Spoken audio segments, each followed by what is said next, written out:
our spring ball with that retention and that continuity and the consistency not only of the players but of the staff to be able to promote Coach Ulrich from within. Yeah, there's some things that'll be uniquely different, but the overall structure is the same. They've been able to, do great work together, like they know one another. Now, time for Jon and Jim. All right, San Diego and Southern California, what's going on? Hour one, Jon and Jim back in San Diego after a couple of eventful days in Vegas for Mountain West Media Day. And we still have that great giveaway we've had all week long. As good of a giveaway as you're going to find on Jon and Jim. Comic-Con badges. This is it, Jim. This is the final day we're giving away Comic-Con badges. Yep. For 2025. Comic-Con, believe it or not, is days away. It's going to get underway next week. Yep. We have single-day badges. You're doing the same thing you've been doing all week. You're going to hear a Superman theme song every hour. It could be multiple times an hour. When you hear it, you'll have exactly 5 minutes to open the iHeart app, search for San Diego Sports 760. When you're there, put us in your presets as the number one preset. Then leave a talkback. That's that little microphone icon. Tell us your favorite superhero. All you got to do, you do it within 5 minutes of hearing the Superman theme song. You're automatically entered to win 2 single-day badges to Comic-Con. Today's winner will be announced at 5:30. Listen all day because you'll have multiple chances to open that app and win. This is it. This is it. This is it. Final day. Kind of sad. Final day. We've had a lot of interaction this week to win these Comic-Con badges. Thank you all out there for downloading the iHeartRadio app and putting San Diego Sports 760 in your presets and leaving a talkback on the talkback mic. But today's it. Today's the final day. So if you have not won a pair of badges this week and you really want to win, make sure you're listening today for that Superman sounder. And once it hits, as Jon said, you only got 5 minutes to leave a talkback on the talkback mic of your favorite superhero. So listen intently today, guys. Be listening. We'll announce that winner at 5:30. Kevin Acey, our Padres insider from D.C. We texted back and forth. He'll join us at 3 p.m. He said, this road trip is so long for me. I'm going to talk to you 6 times from the road. He was in Atlanta. That's right. Monday, Wednesday. He's now in D.C. for Friday. Next week, the road trip continues. Monday, Wednesday, Friday. The life of Kevin Acey right there. The life of a beat writer in baseball. But he'll spend 2 weeks on the road.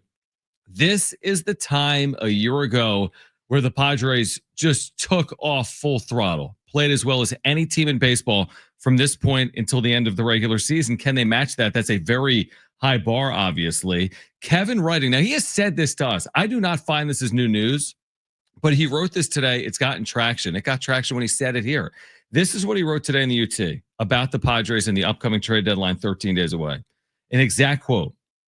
They don't have a lot of money to commit, nor do they have a lot of prospects or young major leaguers to trade. This is completely in line, Jim, with what he's been reporting for now 2 or 3 weeks and in multiple conversations he's had with us on Jon and Jim. I think he's kind of downplaying the idea that the Padres and Preller are going to make some sexy move, big splash coming up in the next 10 or 13 days. Even if they wanted to, it doesn't sound like they have the resources necessarily to do it. I don't find it a surprise because he's been saying it repeatedly. He's doubled down and written it today as the second half begins. I don't find it a surprise either, but I also wouldn't be surprised if Preller does go out and make a sizable move. You know? Right. Either way. Like either way. Even with his reporting and what he's writing. Yeah. Even with Kevin reporting this today, and he's told us on the show multiple times about this. I remember about a month ago we talked about this, and he said those very words of maybe we shouldn't expect something huge at the deadline this year. That's right. But then again, as Kevin always tells us after every time we talk about the trade deadline, and we'll talk about it with him again coming up today at 3 p.m., it is AJ Preller. So you never know. While there could be, people inside that organization that are telling Kevin this, and this led to his reporting, Preller could, on a dime, pull a 180 here and go, you know what? Actually, we're gonna say F it, and we're gonna trade all these guys. Right. But there also is that question of he can't just do that anymore because he has to go to John Seidler and present a outline of how much money potentially he would be bringing back in these trades if he's going out and trying to get guys like Sean Murphy.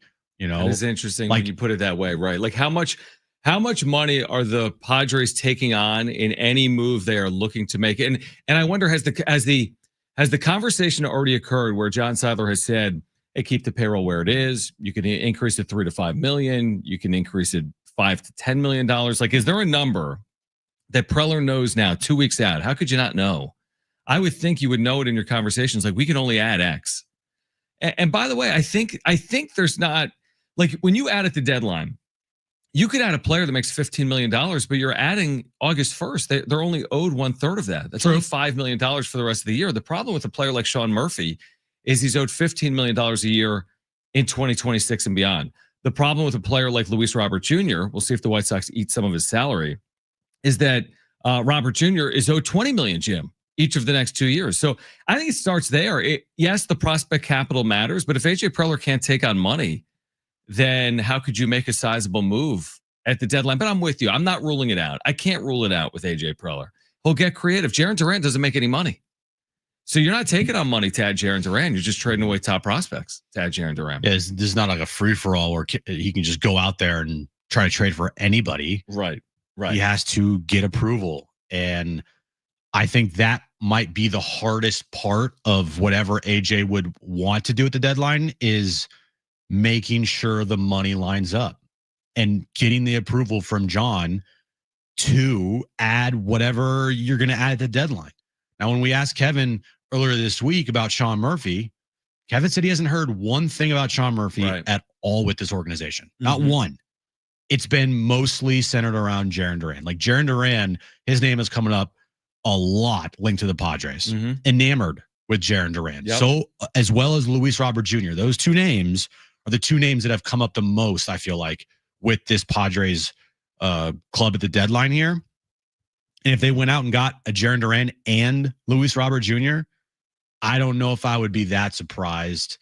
But, we'll have to see. Are those two players that, if Preller went out and got Luis Robert Jr. and Jarren Duran at the deadline, do you feel like those two players are the players that could help take this team over the top? I don't think they had two outfielders, even though you could argue Robert Jr. is more of a bench piece on a good team than a starter where he is right now at the White Sox right now. You could define him as a bat. He definitely is a bat.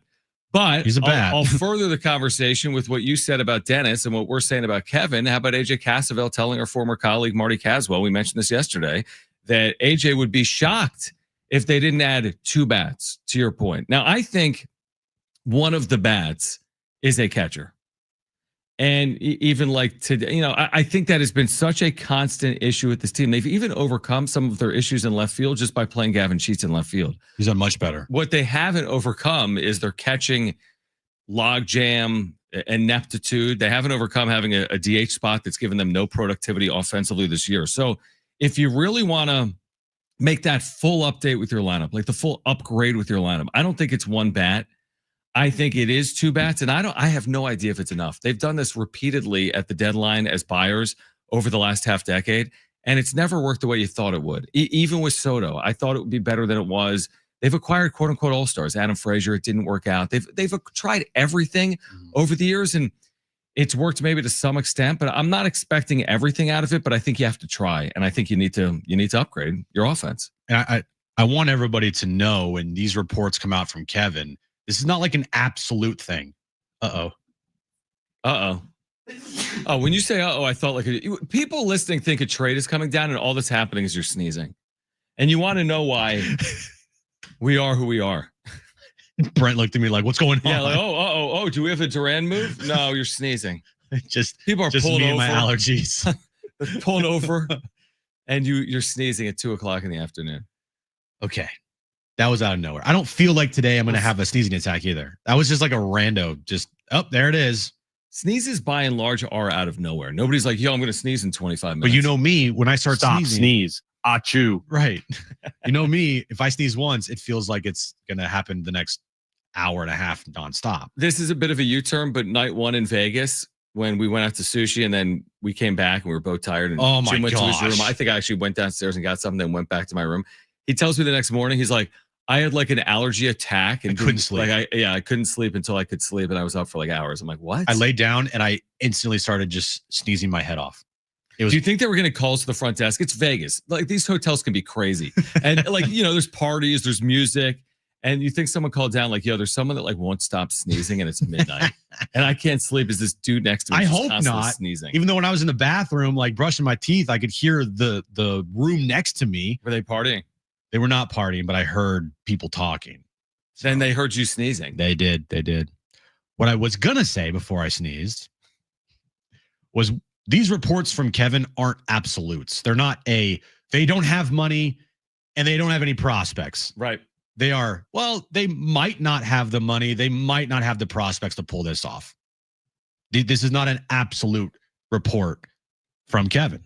Right. I mean, he says, to your point, I agree with you. He says they don't have a lot of money.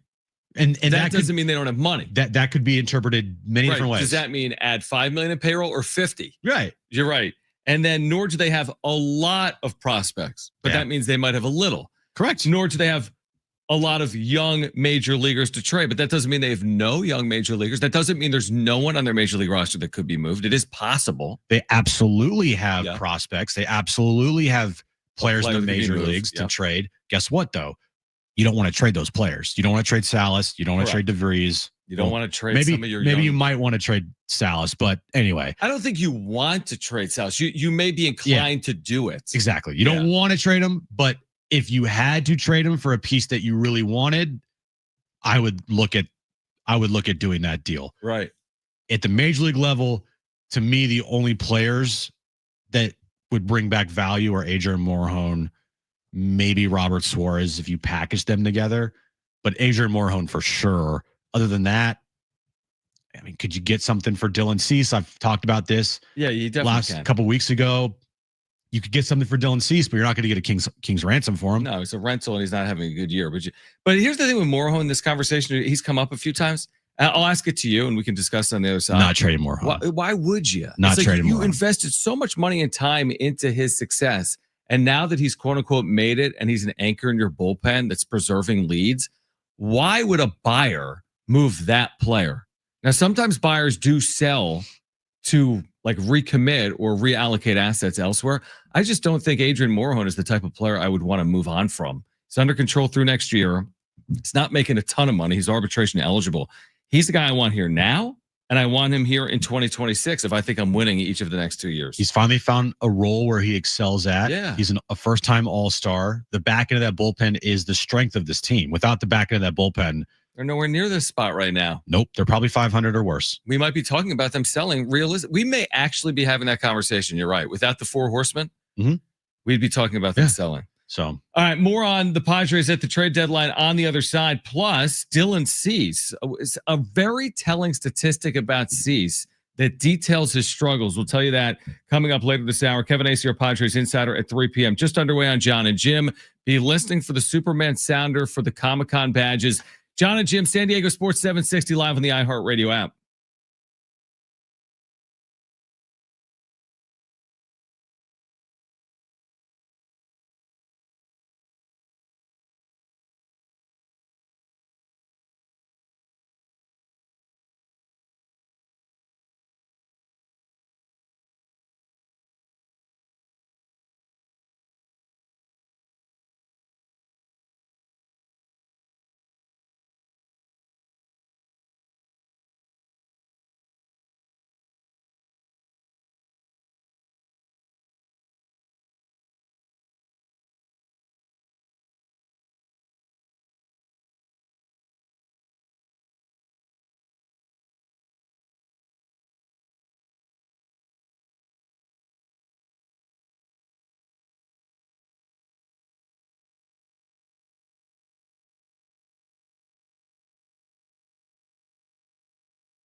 All right, one statistic to detail Dylan Cease's struggles. Let's share that with you coming up at 2:30. He'll get the start out of the deadline in the second half, or out of the All-Star break into the second half for the Padres coming up in the next 2 hours. We remind you, San Diego Sports 760 has 13 chances to win $1,000. That's every weekday with the Bonus Bucks giveaway.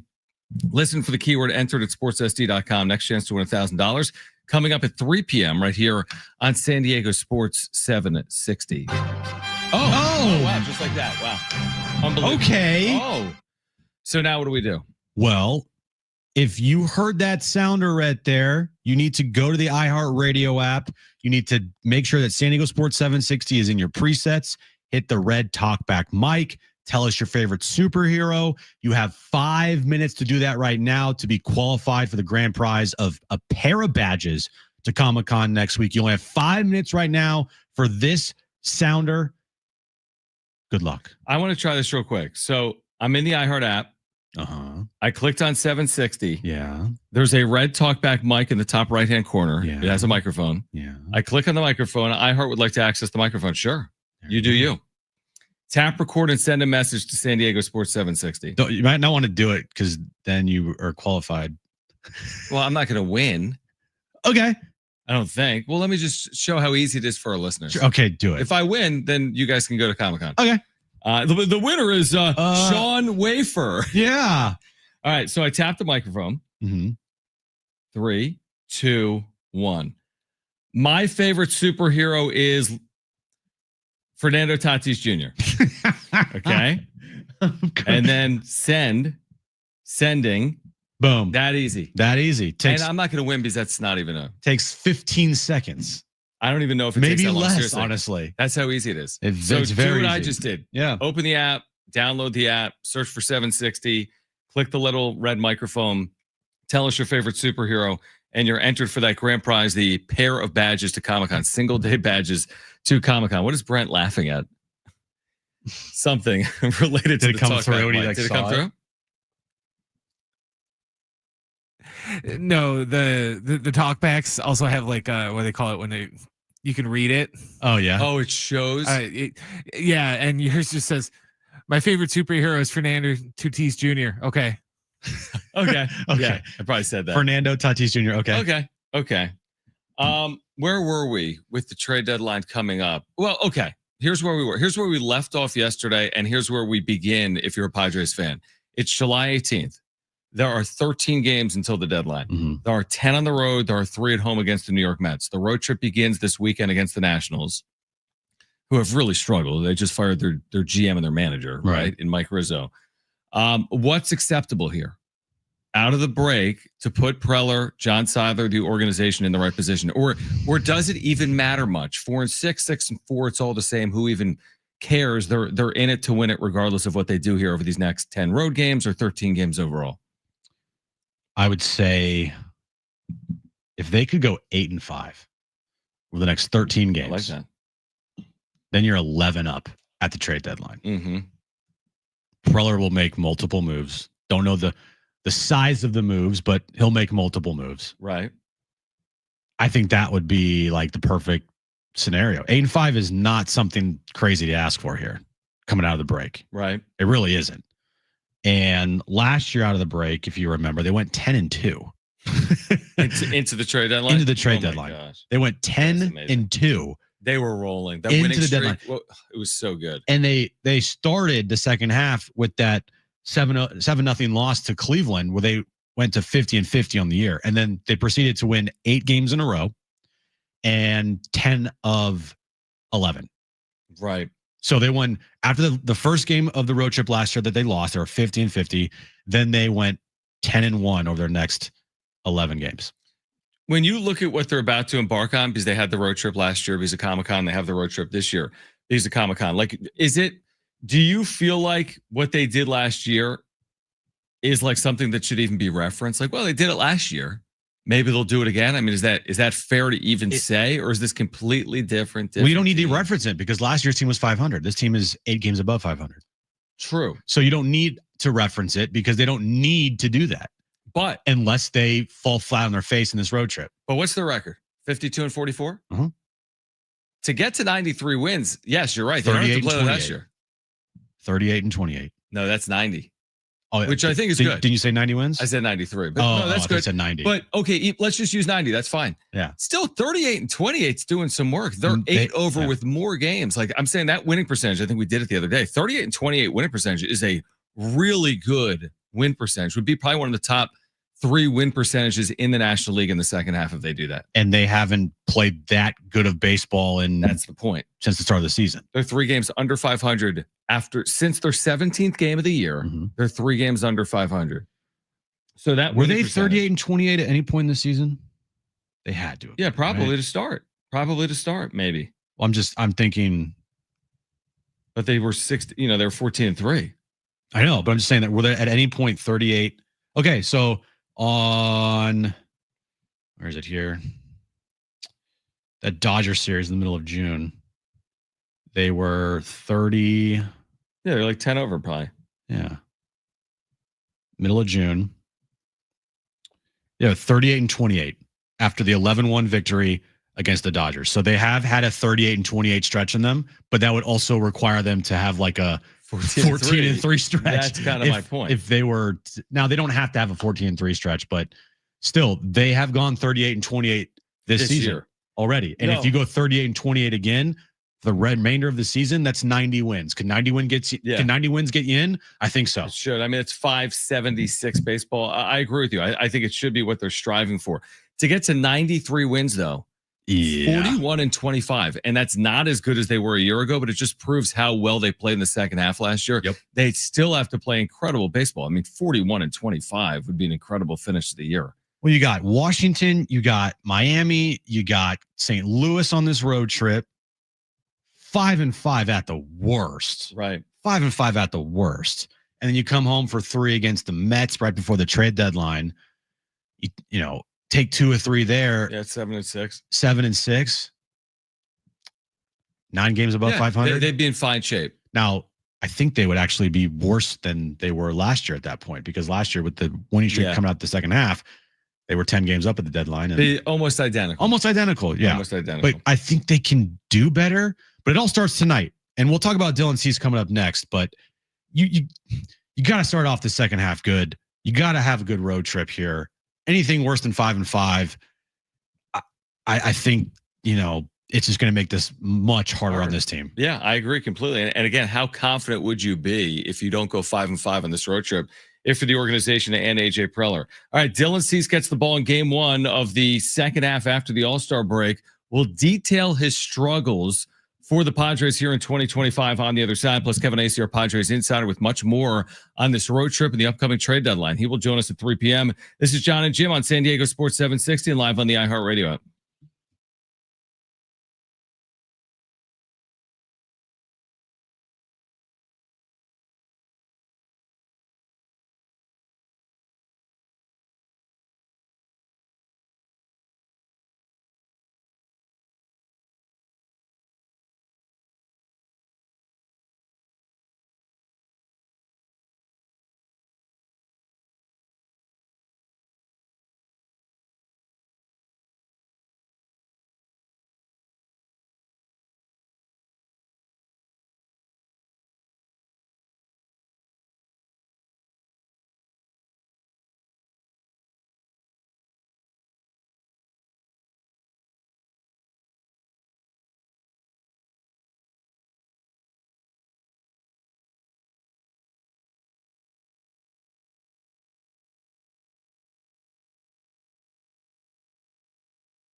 All right, this update's brought to you by the Jim Preller Real Estate Team. Padres open up their second half today in Washington as they'll take on the Nationals. They have a 10-game road trip out of the second half here through Miami and then St. Louis. Dylan Cease will start the second half of the Padres. He'll be on the mound today starting at 3:45. And SDFC takes on Vancouver tomorrow night at Snapdragon Stadium, 7:30 kickoff, 7 p.m. pregame. Listen right here in your home of SDFC, San Diego Sports 760. Would you like to know what your home would sell for today? Get a simple text message with your home's value by texting your address to 855-600-6000. You'll get no phone call, just a text. Jim Preller as the buyer. Simply text your address to 855-600-6000.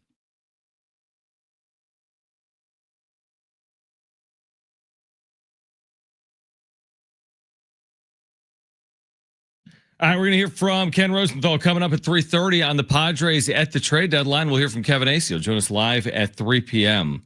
All right, Jim brought this to my attention. I didn't realize the extent of Dylan Cease's road struggles until I heard from our statistician on the show, Jim Russell.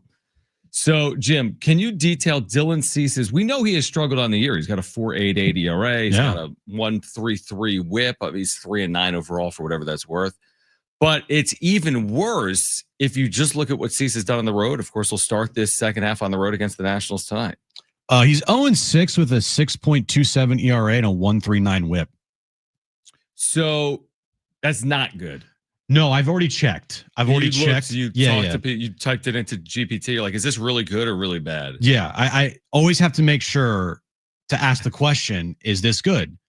And it's not. And it's not good. I've checked and you've checked and we've confirmed that's not good. So, okay, 6.27 road ERA. Now, my mind goes to Sacramento when he allowed 100 runs in 0 innings or wherever it was. That's just not the only outing he's had bad on the road. I know, but that's the thing. I would love to take it out. I'll take it out. I bet he still has a 4.88, 5 ERA. That's what I'd want to do. I'd start there. I would take that game out. Not that you can.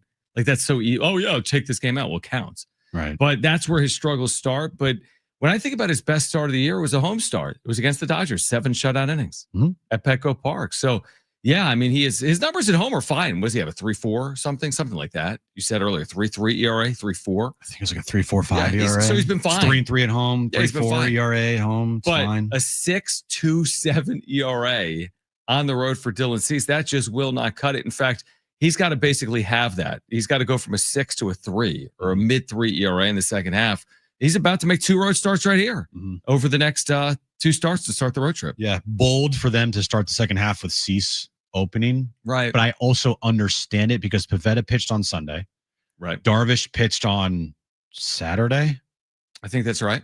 Okay. So you want to give them maybe a little extra rest here. And starting with Dylan Cease to open the season, he has had the most rest of any starter leading up to this start. So I guess that from that standpoint, it makes sense. The one thing that Dylan Cease will give you is he'll give you innings, but the results just aren't there. You know, plain and simple. I had the rant of like, guys, stop telling me his first pitch percentage rate's really good this year, and his fastball, velocity is the best in his career, and his spin rate is the top, 98th percentile in base.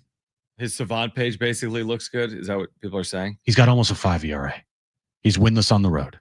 He has a 6.27 ERA on the road. I'm sorry. Those results matter more to me than, his fastball velocity is best of his career.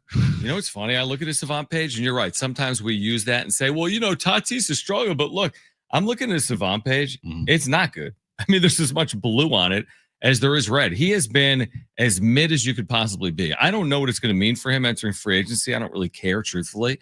They need him to be better in the second half.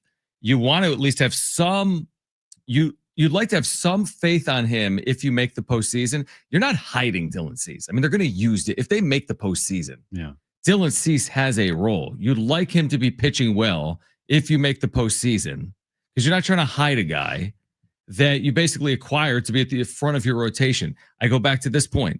To get far, you need the Kings and the Ceases. You're not going to run away from Dylan Cease and Michael King's, dealing with injuries. You're not going to go anywhere if you don't have effectiveness or health out of those players. We said that last year, and Dylan Cease stunk it up in the postseason, and look what happened. They got bounced in the division round. Second round, yeah. Now, again, mostly because they couldn't score a run in 24 not innings. solely because of that. No. But still, Dylan Cease, he went to bed in game 4. Yeah, that game was over because he didn't pitch well. Game 1, you had a big opportunity there to take game 1 at Dodger Stadium, and He was you given a lead. stunk it up. Absolutely. So I don't trust him in the postseason if this team were to make it there. Right. Long ways away from that. Mm-hmm. A lot of things could happen, but I don't think there's anything that he could do to make me trust him in the postseason. Really? I'm serious. Even if his second half is like not perfect, but elite. He gets his set from here till the end of the regular season. He's got a 2.88. I'm not saying it might not be possible. He's got a 4.88. But if he posts a 2.88 from today through the remainder of the regular season, you'll say the same things entering that first postseason start.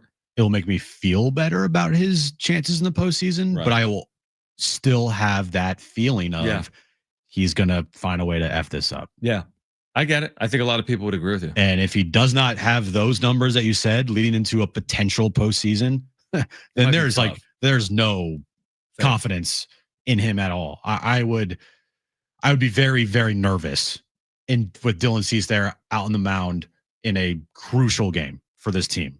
I just would. 877-767-4760. Kevin Acee is going to join us live at 3 p.m. You're going to hear from Ken Rosenthal on the Padres at the deadline at 3:30. But right now, Eric wants to weigh in. If you do as well, 877-767-4760. And Eric, you're on with Jon and Jim. Hey guys, how you doing? I enjoy listening. Thanks, man. Thanks for taking my call. Yeah. And I might be a little late as far as my question goes about the trade deadline and things of that nature. And my question is, I was just curious as to how these names, when we're talking rumors and trades and things of that nature, how these names come up. I could take a guess and think maybe, what we're willing to give up as Padres and things of that nature, contract. But from a fan's perspective, I think a need is catcher. And I say that because I have yet to hear the name Hunter Goodman.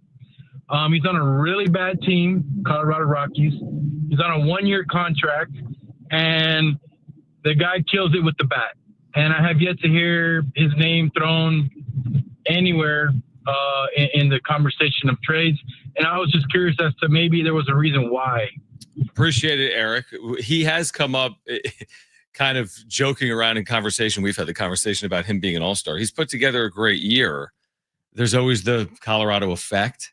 Here's the thing with Hunter Goodman and being on a bad team and good players on bad teams. Right. Why would a bad team trade away a good, controllable, there's the key piece, controllable, cost-effective player? Oh, yeah. He said he was on a one. No, he's not on a. This is 2025. No, he's not on 1 year. He's under control for the next 5 years. Yeah, that's. Yeah. So he's not being traded. The only players that are traded off of like really bad teams are players that those teams know they're not going to re-sign because they're too good and the price tag's going to go way up. So you're trying to get something for them right now, or the players with bad contracts. Yeah, rental types. Rental types that are looking to offload. But you're not going to see a bad team, trade away a young, controllable, good player. It's just not going to happen. I would love Hunter Goodman, but that's just. He's a free agent in 2030. So if you're Colorado, if there's one thing you're going to hold on to is a young player that's controllable for the next 5 years. He's 25 years old. As bad of an organization as they are, and you put nothing past them, there's not a realistic world where Hunter Goodman is going to be a Padre in the next 2 weeks. Unfortunately not. Sorry, Eric. No, but there are some legitimate names. Listen, any major league catcher, with rare exception, is an upgrade on this platoon. This Maldonado Diaz platoon has been so bad. We had the numbers within the last week or two that they're getting the second least productivity out of their catchers this year, only above Baltimore. Which is crazy to think because there's a team that's worse. We've watched this team every day and they suck. But think about that. 28 other teams are getting more productivity from their catchers. So my point is you could acquire any major league catcher. By and large, 90% of the catchers, you're upgrading at the position. It doesn't have to be Hunter Goodman. It doesn't have to be Sean Murphy, truthfully. There's got to be a suitable replacement for what they're doing right now to get more. They don't have to get a 300 hitter that comes through in the clutch every single time, but they need more than what they have. Now, what do you make of Elias Diaz behind the plate today catching Cease instead of Martin Maldonado, who, by the way, has caught Cease all year long? Well, what I make of it is two things. is Cease has struggled, so he doesn't need a personal catcher. No. Because his numbers haven't been good with the catcher he's been using. And B, neither of these catchers are good enough to be guaranteed any amount of playing time. Right. So whatever the matchup calls for is who's going to be in there. And Dylan Cease, I'm sorry, man. If you want a personal catcher, put together 3 consecutive good starts. And if he pitches well today, then switch your personal catcher. Well, That's what I would say. I mean, he's had a personal catcher with the Padres that he pitched really well with last year. But Higgy? No, his name is Luis Campy. Campusano, who can't get any time at the big league level anymore. That whole situation's weird. It's like, oh, the guy threw a no-hitter with Campy behind the plate last year, had a 3.4 ERA with him last year. Nah, not good enough. It's funny because when it's coming in today, El Paso's Facebook page had welcome back. Yeah, I did see. I mean, the whole argument that's been made, I mean, we've had Kevin has written about it. There's going to be a time. There are those in the organization that believe in him. He's going to get his 50 ABs. He's going to play every day. When? I mean, no. Do you know when that's going to happen? When he's on the Cincinnati Reds. Yeah. Like the Marlins or the 2 White Sox. I said it the last time Kevin was on. I will be surprised if Luis Campusano is in this organization 2 weeks from today on August 1st. I just will. And if he is, he's just in purgatory because he's never going to be at the big league level. He'll never play ever again in the major leagues for a significant period of time. He's just stuck in the minors. Until it makes no sense. It really doesn't make any sense. Okay, just real quick. So we got a little time here. Look up Luis Campusano. I want to know exactly what he did last year because I feel like he was kind of, average at best. Actually, he sucked last year. The wheels fell off at the end. Okay.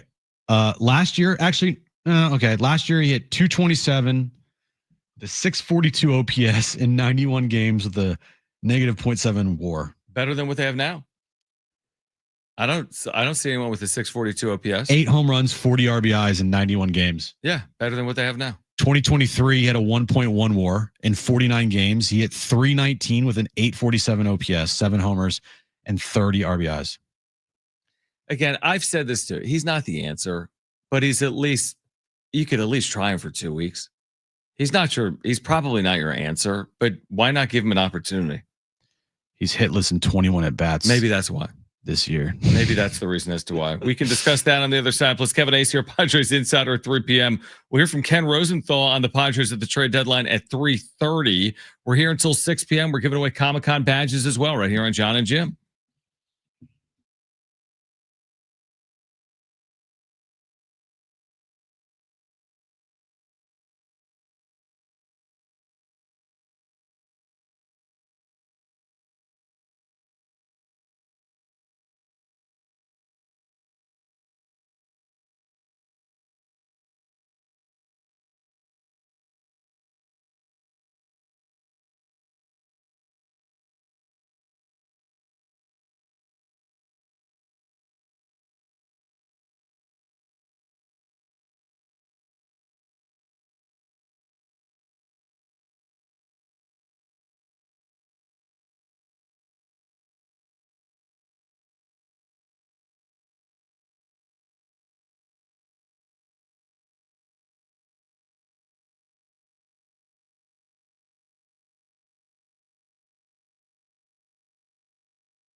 All right, Dylan sees Michael Soroka. There's your pitching matchup tonight. Soroka's Marquee been awful. matchup right there. Soroka's been awful, so we're gonna look up in the 7th inning. It'll be 1-1. So is Dylan Cease. Yeah, so, well, right. We'll look up. It'll be scoreless in the 8th inning in the Cease Soroka game, but that's coming up in about an hour or so. Kevin Acee from DC. Remember, we talked to him in Dallas Fort Worth, the airport, in the security line Wednesday. You heard like the beeping behind him to go through security. His hands. Yeah, he's like, hold on, I gotta talk about Campusano real quick. Right, exactly. So he was in Dallas Fort Worth. We talked to him from Atlanta. Think about that. We talked to him in Atlanta, Where Georgia. in the world is Kevin Acee? Exactly. From Atlanta to Dallas to DC, next week Miami, and then St. Louis.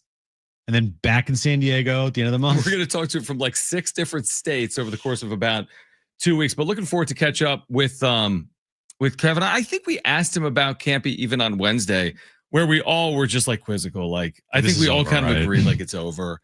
The only reason it's even a conversation is if Kyle Higashioka was here, or if anyone was doing anything like him last year, you wouldn't even ask about it. No. But and it's not just catcher.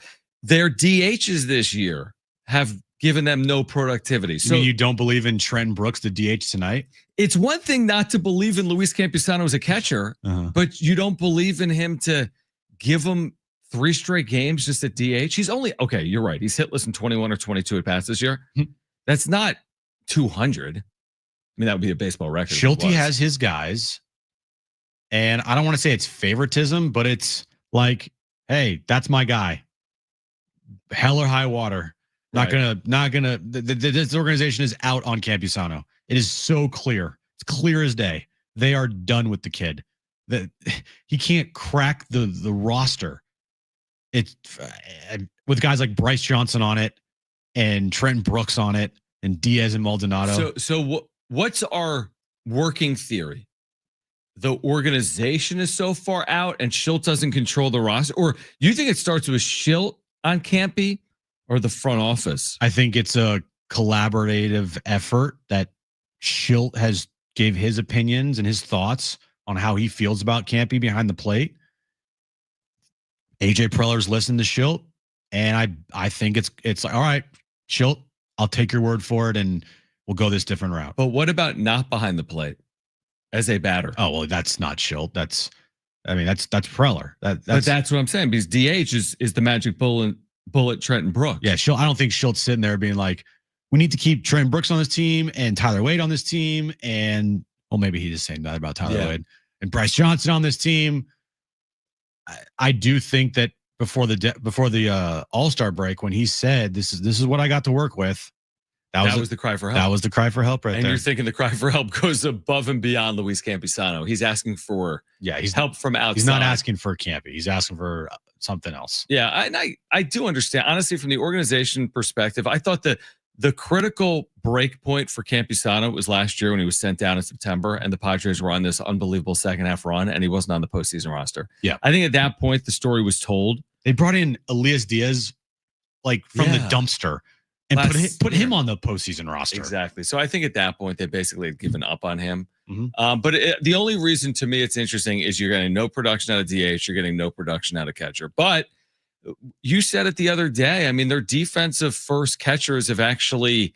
I mean, Padres pitching has led the way, and it's not just their bullpen. I mean, they've gotten good, enough production from their rotation, especially without the Michael Kings of the world and without Yu Darvish, without Joe Musgrove. I mean, they've won games 1-0. They've won games 2-1. You got to give. I know we don't really do this, but I'll do it. You got to give Diaz and Maldonado some amount of credit for some of the success of these pitchers this year. That does matter. But at the end of the day, we need more offense. Like, Padres fans need to see more offense. The Padres are not going to win the World Series winning every game 2-1. I promise you. They're not going to do it. They need more offense. Simple as that. If you put any average major league catcher behind the plate, I don't think they'd be worse off. Right. I think they'd be about the same. Right. So for me, I'm not going to have all this praise for Campy and Diaz for the shutouts this year. Maldi and Diaz, yeah. Or Maldi and Diaz, whoever. They've done fine, but they could do a lot better. Right. The lineup today, John, is out. Fernando Tatis Jr. leading off. Luis Ariz hitting second at first base. Manny's at third. Gavin Sheets is in left. Merrill's in center, hitting fifth. Xander's at short, Cronenworth's at second, Trent Brooks is your DH, and Elias Diaz is behind the plate. I think is it 8 runs? Is it 9? Is Uh, it 11? I was thinking more like 6 or 7. In the first inning, or how many of the innings? First 3 innings. Maybe they get their first grand slam tonight. That'd be nice. They'll need base runners to do that. That's also a problem. Total tonight, 7.5 for the game. They were playing better baseball before the break. Now, they weren't lighting the world on fire. They're still all close games. And the only way this team wins games nowadays, at least recently, has been, because it's a close game. They don't beat teams by more than 3 runs. It's funny. I was just having this conversation earlier today, and the general consensus was if they had won Sunday against the Phillies, we'd be like, man, this team's red hot. But by losing against the Phillies, it was a 6-4 homestand, which is what we asked for. But it's not like setting the world on fire. It's fine. That was the expectation. What they needed to do. Yeah. And by the way, tonight we get to see James Wood again, and we get to see CJ Abrams again, and we get to see all these former Padres and Padres farmhands again. Last time the Padres played the Nationals, James Wood had a good first game. Yep. And then did nothing the next 2 games. Right. Padres took 2 of 3. They did. Nats won game 1. I think most people would sign up for taking 2 out of 3 right here. So that's what I'm asking for this weekend is taking 2 of 3. I don't want to be greedy here and be like, they got to sweep the Nationals because they're a bad baseball team. Well, if you guys will look at the Padres record against teams over the last couple months, they aren't ripping off like 5, 6, 7 games in a row here. They're a below 500 team over the last 2 months. Right. Where they have had their success, though, this year is against the teams under 500. True. That is really they win what has allowed them to build their 52-44 record. So from that standpoint, yes, winning a series is what you're, at minimum asking for. Right. Not going in being like they have to sweep the Nationals. They don't have to sweep the Nationals, but winning a series against the Nationals, that's what the expectation is. Man, I'm excited to get the second half underway. We'll see if Tatis finished the first half playing better. Manny's put together a good year. Merrill had the 2 home run game. Wasn't it Manny Machado that said we sucked or we played our worst baseball? He did say that. Yes. I mean, he was very critical of the team's play. He's like, we've played our worst baseball. Don't listen to that, Schild. 44. Could you imagine Schild saying something like that? Like that we've sucked? Yeah, like we've had stretches where we've sucked and we've played awful baseball and we're still 8 games over 500. I might be misquoting him, but he said he was pretty harsh on the teams playing the first 96 games, and they're still 52-44. We'll see if they take off again behind second half Schild. All right, Kevin Acey is going to join us on the other side, our Padres insider.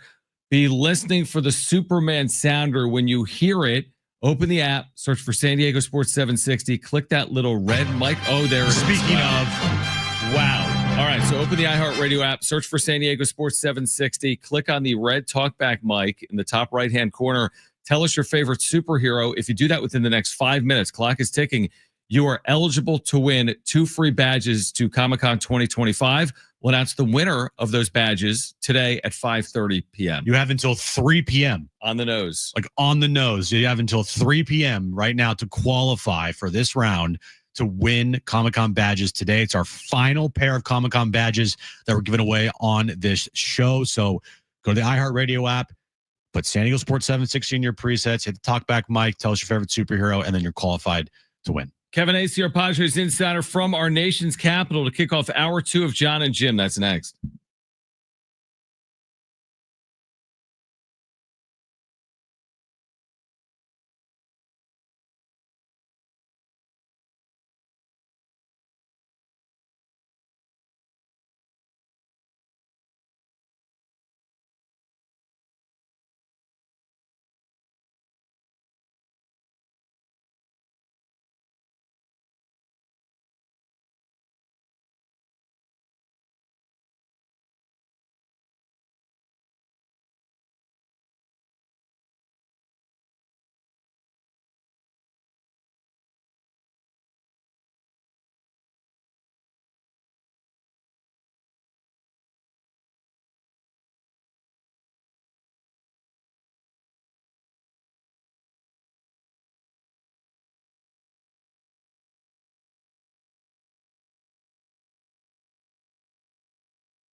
All right, this update is brought to you by Staples Stores. Padres start the second half and a 10-game road trip starting tonight in Washington, D.C., where Dylan Cease will get the ball to start for the Padres, and SDFC takes on Vancouver tomorrow night at Snapdragon Stadium, 7:30 kickoff time, 7 p.m. pregame. Listen right here on San Diego Sports 760. How many times have we all said that was easy? Well, the Staples Easy button is back. It's got everyone saying it again for custom prints, shipping services, even passport photos, plus quality products delivered next day to over 98% of U.S. Staples. That was easy.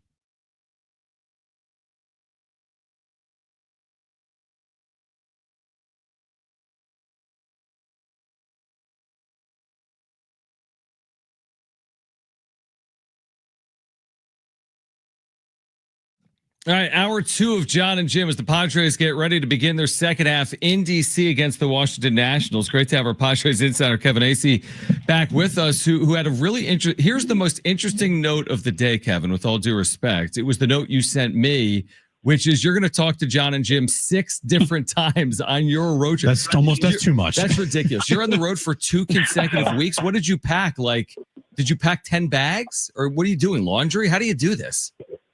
Yeah, you do a carry-on, and I will, because there are 12 games I will have to attend. I brought 10 shirts, 3 pairs of pants.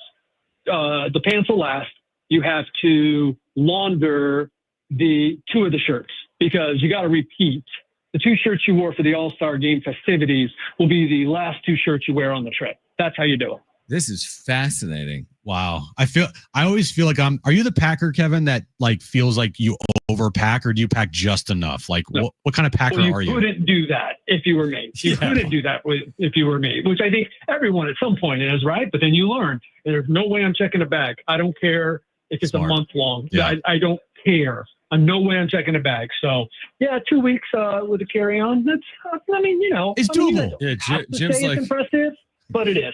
Right. Jim's like, should I bring this lamp or not? I guess I'll leave the lamp at home for this trip. I'm like, how many pairs of shoes should I bring? Exactly. All right. Kevin Acee is with us from D.C. The second half about to get underway within the hour. Let's start with Dylan Cease, Kevin. I mean, when you look at his road struggles, it's been a struggle of a year, but it's even worse when you look at what he's done on the road. I know he had that bad Sacramento start, but 0-6 with a 6.27 ERA on the road.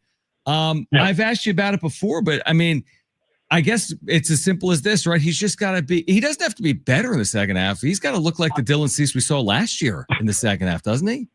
Yeah, like not better than he should be, right? Like he needs to be better, but not better than he should be, or better than he has been. Absolutely, man. I like to downplay those stats, but that obviously is a pretty big one when you're up above a 6.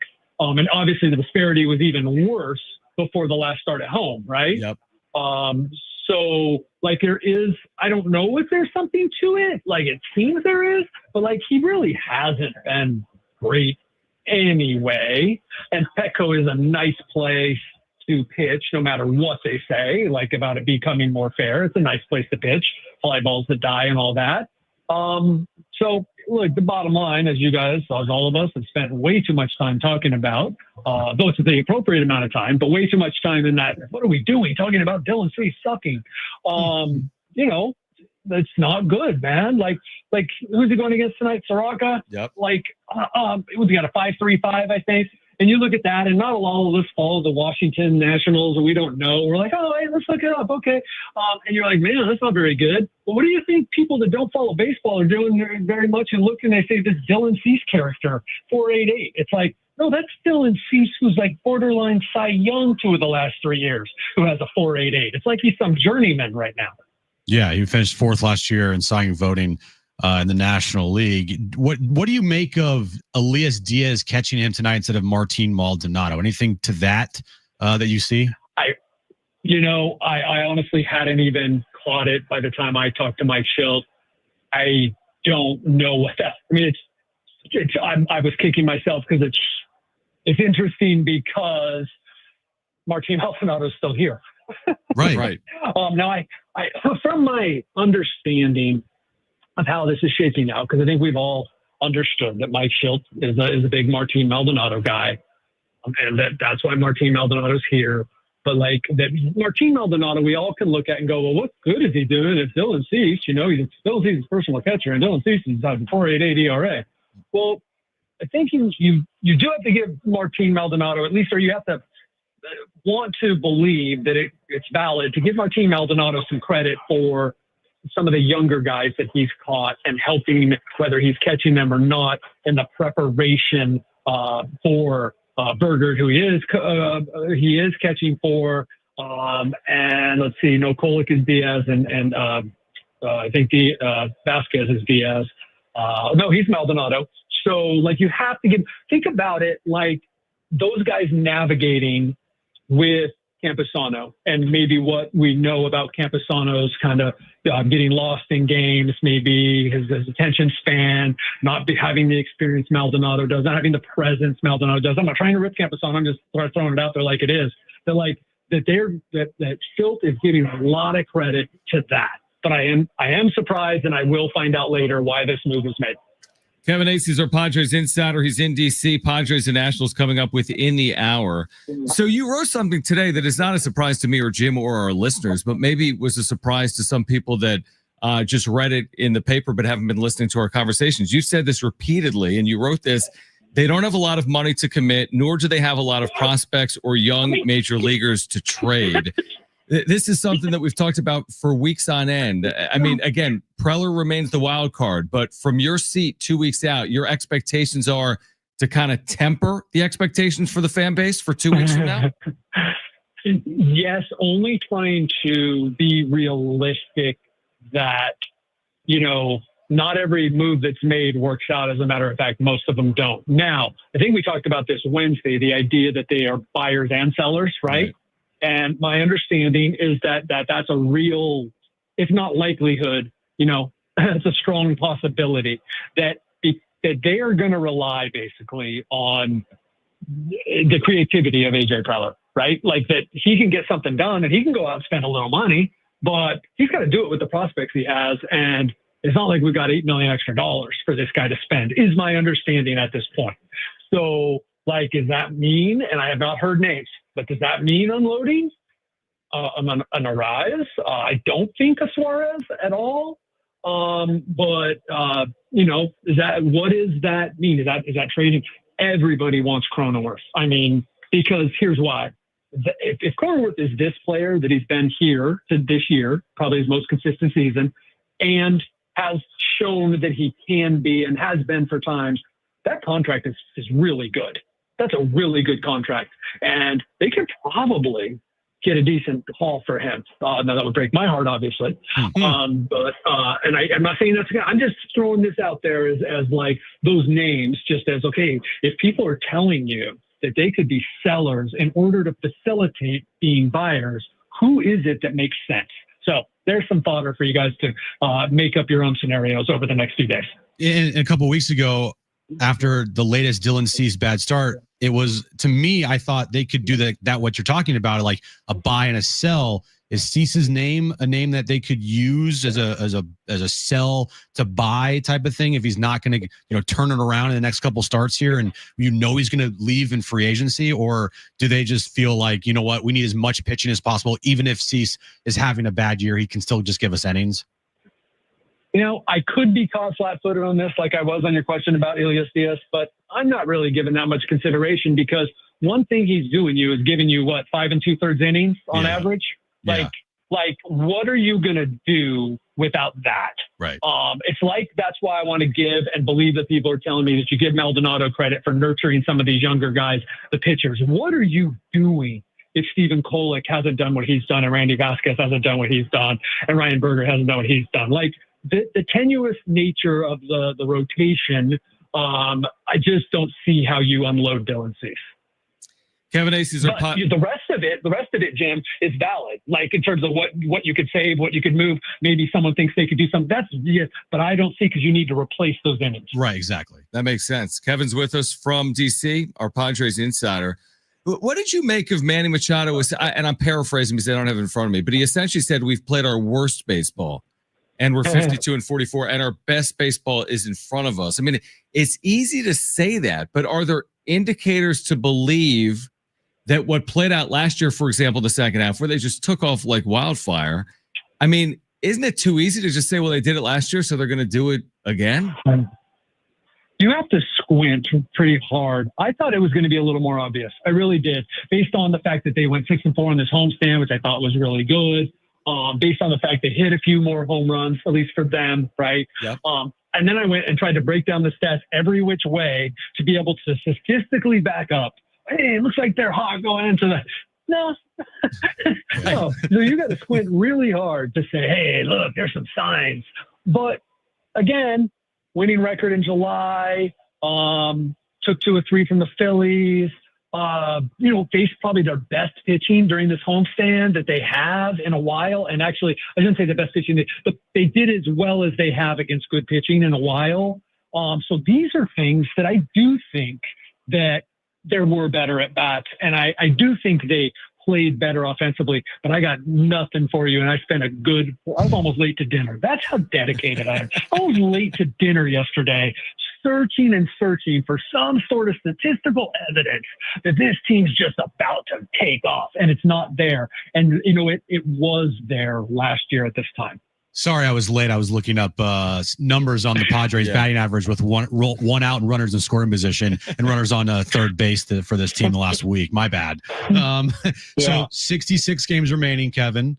To get to 90 wins, they need to go 38-28. Do you feel like that's feasible? What's in your mind a number that they need to get to feel comfortable to make the postseason? Comfortable. Well, comfortable, I think, is probably 90 wins, right? It's hard for me to believe it doesn't shake out that way. Whatever, I haven't even looked, because I think last year people were trending to have, better records than what ended up getting you in, which is 89, I think, 89 wins. Look, 86 has got to, I only go back 3 years because, that's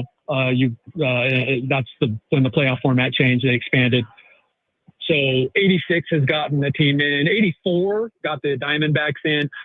You don't know what's going to happen after the deadline, maybe, and you see who kind of gave up. Maybe you have a better idea. But there's, 90 to be comfortable. I was thinking, what do they have to do? So they're 8 over now. That doesn't do it. Does 12 over do it? I don't know if the 12 over does it. So, yeah, I like that. 38. I don't know that 90's necessary, but to feel comfortable, 90, sure. Is there any update on Michael King? What's possible here? Some point in August remains realistic? Yes, some point in August is still the idea. I have not been able to 100% confirm what's been happening with the baby. Now he's back in San Diego and will be for the whole trip, but that was always the plan. There was an announcement by the team about Sheets' baby, and I have not been able to get a hold of anybody who knows anything about what's going on with Michael there. But he is back home. His wife was to be induced during the break, and that's where he's at. And look, he can get just as much done there for the most part as he could here in terms of getting built back up. It's like he's going through a kind of a accelerated spring training right now. That makes sense. All right. Well, a lot going on. Second half gets underway within the next 30 or 40 minutes from DC. 10 on the road for the Padres and just 13 days out from the trade deadline. Travel safe, Kevin. We'll do it Monday from where? Miami? We're going to talk to you from 5 states, right? You were at Dallas-Fort Worth. Yeah. You were in Georgia. You were in DC. That's not even a state. Kevin will be on his, I believe, 6th shirt on Monday. So 4 states and a district. Jim, did you realize DC isn't a state? Bro, you know me. I can't. I don't know anything. Yeah, okay. So he didn't realize that. Kevin, safe travels. We'll catch up from South Florida. Right on. Take care, guys. All right, great stuff. Kevin Hayes here, Padres Insider. We'll hear from Mike Schilt, his pregame comments with the media on the other side. You'll hear from Ken Rosenthal at 3:30. Don't go anywhere. Comic-Con badges. We're giving those away. It's Jon and Jim, San Diego Sports 760.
All right, AM radio keeps vital voices accessible. Congress can secure its future, but we need your help. Text AM to 52886 now to support keeping AM radio in cars. Tell your member of Congress, whomever that might be, you go online, look at your district, to pass legislation now, keep AM radio in cars. Standard message and data rates apply. You can ask ChatGPT, formulate an email for me, for my local congressman. All you have to do is text 52886, AM to 52886, but you could also write a letter.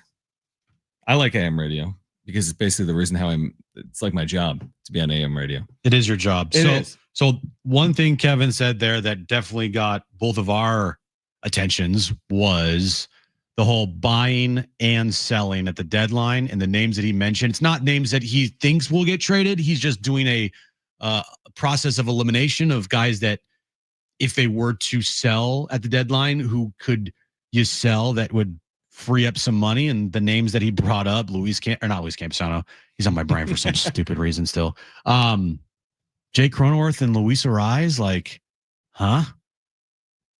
I understand it because if you clear off the rest of Jake's contract, Luis Ariz, you're not bringing back next year, most likely. You don't want to trade any pitching. So what else can you trade at the major league level to free up some money? Yeah, like what if I told you I don't hate the idea at all? I'm not a big fan of Jake of considering trading either of them. Considering trading either of them, depending on what you're trying to do. So wait, you said you don't. I'm in favor of considering trading either of them. Oh, okay. I thought you were. Yeah. Okay. Because I'm like you're saying you're I'm not. No, I'm in favor of at least considering it. And you say, well, how could you do that? Jake Cronenworth is under contract through 2030. And again, the contract's reasonable. I agree with you. It's not some crazy amount. It gives you good production. He's had a good year. He has. I completely agree with that. But you're kind of selling high. And you're getting out from underneath some money that might tie you down at some point. Like, is his productivity as a 36-year-old going to provide value for you? No. The answer is no. And then with Luis Ariz, I like Luis Ariz, but he's had a down year and he's gone in 2 months anyway. So you're kind of, betting on your return as opposed to what you have right now. 2 left-handed batters, right? So you get maybe a little bit more flexibility with your lineup as well. You're not trading both of them. I mean, I don't even know if they would trade one of them. But am I taking calls? I'm taking calls, man. AJ Preller, I'm taking calls. I have no problem taking calls. I'm not a big believer in selling and buying at the same time. I think that's too much shaking up of a clubhouse. I think things can go haywire by doing that. But I understand it. If they're up against it financially and they don't have prospects in their system, if you're up against it financially and you don't have prospects in your system, how can you rid yourself of those problems, free up money at the major league level, and trade major leaguers? All right, so let's talk this through. Okay. Hypothetical. They do trade Jake Cronenworth. Yeah. Hypothetical. They trade for Jarren Duran. They trade for Luis Robert Jr. and maybe a pitcher. Right. You're still going to have your infield. So your infield, what would your infield look like now? Well, you're going to include Jose Iglesias in it, in that scenario, which isn't ideal. Right? Yeah. Or, I mean, your defense would be worse off, but the positions would work. Gavin Sheets at first and Ariz back at second. Sure. Defensively, not as good, but the positions work. And then Jarren Duran's your left fielder now, and then Luis Robert Jr. is your DH. Yeah, I mean, do I think it would be popular trading Jake Cronenworth? It would not be but popular. It's not a popularity contest. What they're trying to do, is win. Jake Cronenworth has had a good year. Mm-hmm. Is his production replaceable? Yeah, it is.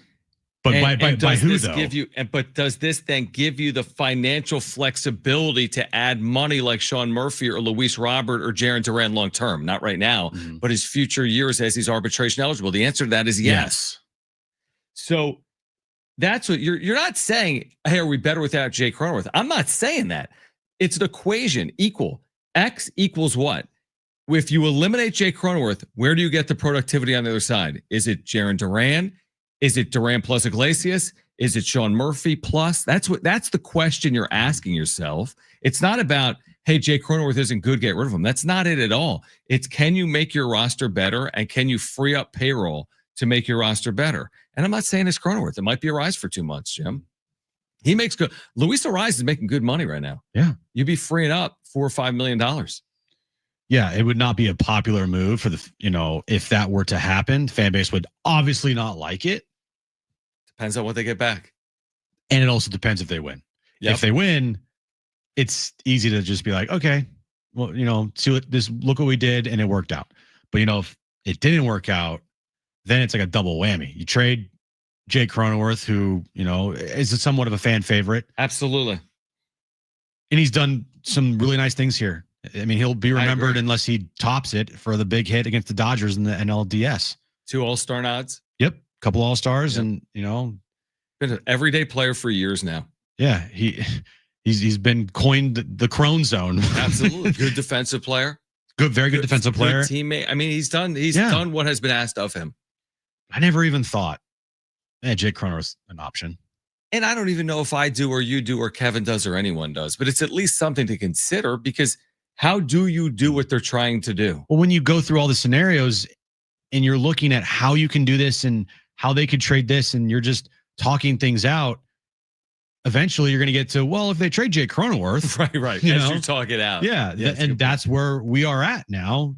After that conversation with Kevin, by him bringing it up, it's like, well, you don't have much money, but hey, if they traded Jake Cronenworth, you free up some money there, and then you can go out and make a trade for this, and like maybe you get something back for Jake, and who knows? But man, that'd be a bold move. Be bold to go buy and sell at the deadline. I said it, while you were gone. It wouldn't hurt to throw Cease's name out there just to see what you could get for him on the market, because he's not returning anyway for you, and he's not really helping you a bunch because he's sucking up the joint every time that he's going out there. But I do agree from the standpoint, like, you need innings. Who you're placing that innings with? At least if Dylan Cease, if anything, he's giving you innings this year. Yeah, and it's not like they're not already dealing with major pitching questions. Oh yeah, they are. Darvish's second half, Michael King's second half, Joe Musgrove out for the year. You're relying on young pitchers. Yeah, again, I think it's an interesting conversation. Nobody's saying Jake Cronenworth is going anywhere, but I mean, there's no way he's like completely off limits when it comes to a conversation, even if you're AJ Preller. Let's hear from Ken Rosenthal on the other side and Mike Schilt. Do we know how long Mike Schilt speaks with the media? 5 minutes. Okay, so we can hear from both. We'll hear from Schilte. We'll hear from Ken Rosenthal on the Padres at the trade deadline as well. We're giving away Comic-Con badges. Be listening for that. This is Jon and Jim, San Diego Sports 760, live on the iHeartRadio app.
This update is brought to you by the Jim Preller Real Estate Team. Padres and Washington start a 3-game series starting later this afternoon. 3:45 first pitch. Dylan Cease on the mound for the Padres to open up their second half. And tomorrow, SDFC takes on Vancouver at Snapdragon Stadium. 7:30 kickoff time. 7 p.m. pregame. Listen right here on San Diego Sports 760. Would you like to know what your home would sell for today? Get a simple text message with your home's value by texting your address to 855-600-6000. You'll get no phone call, just a text. Jim Preller has the buyer. Simply text your address to 855-600-6000.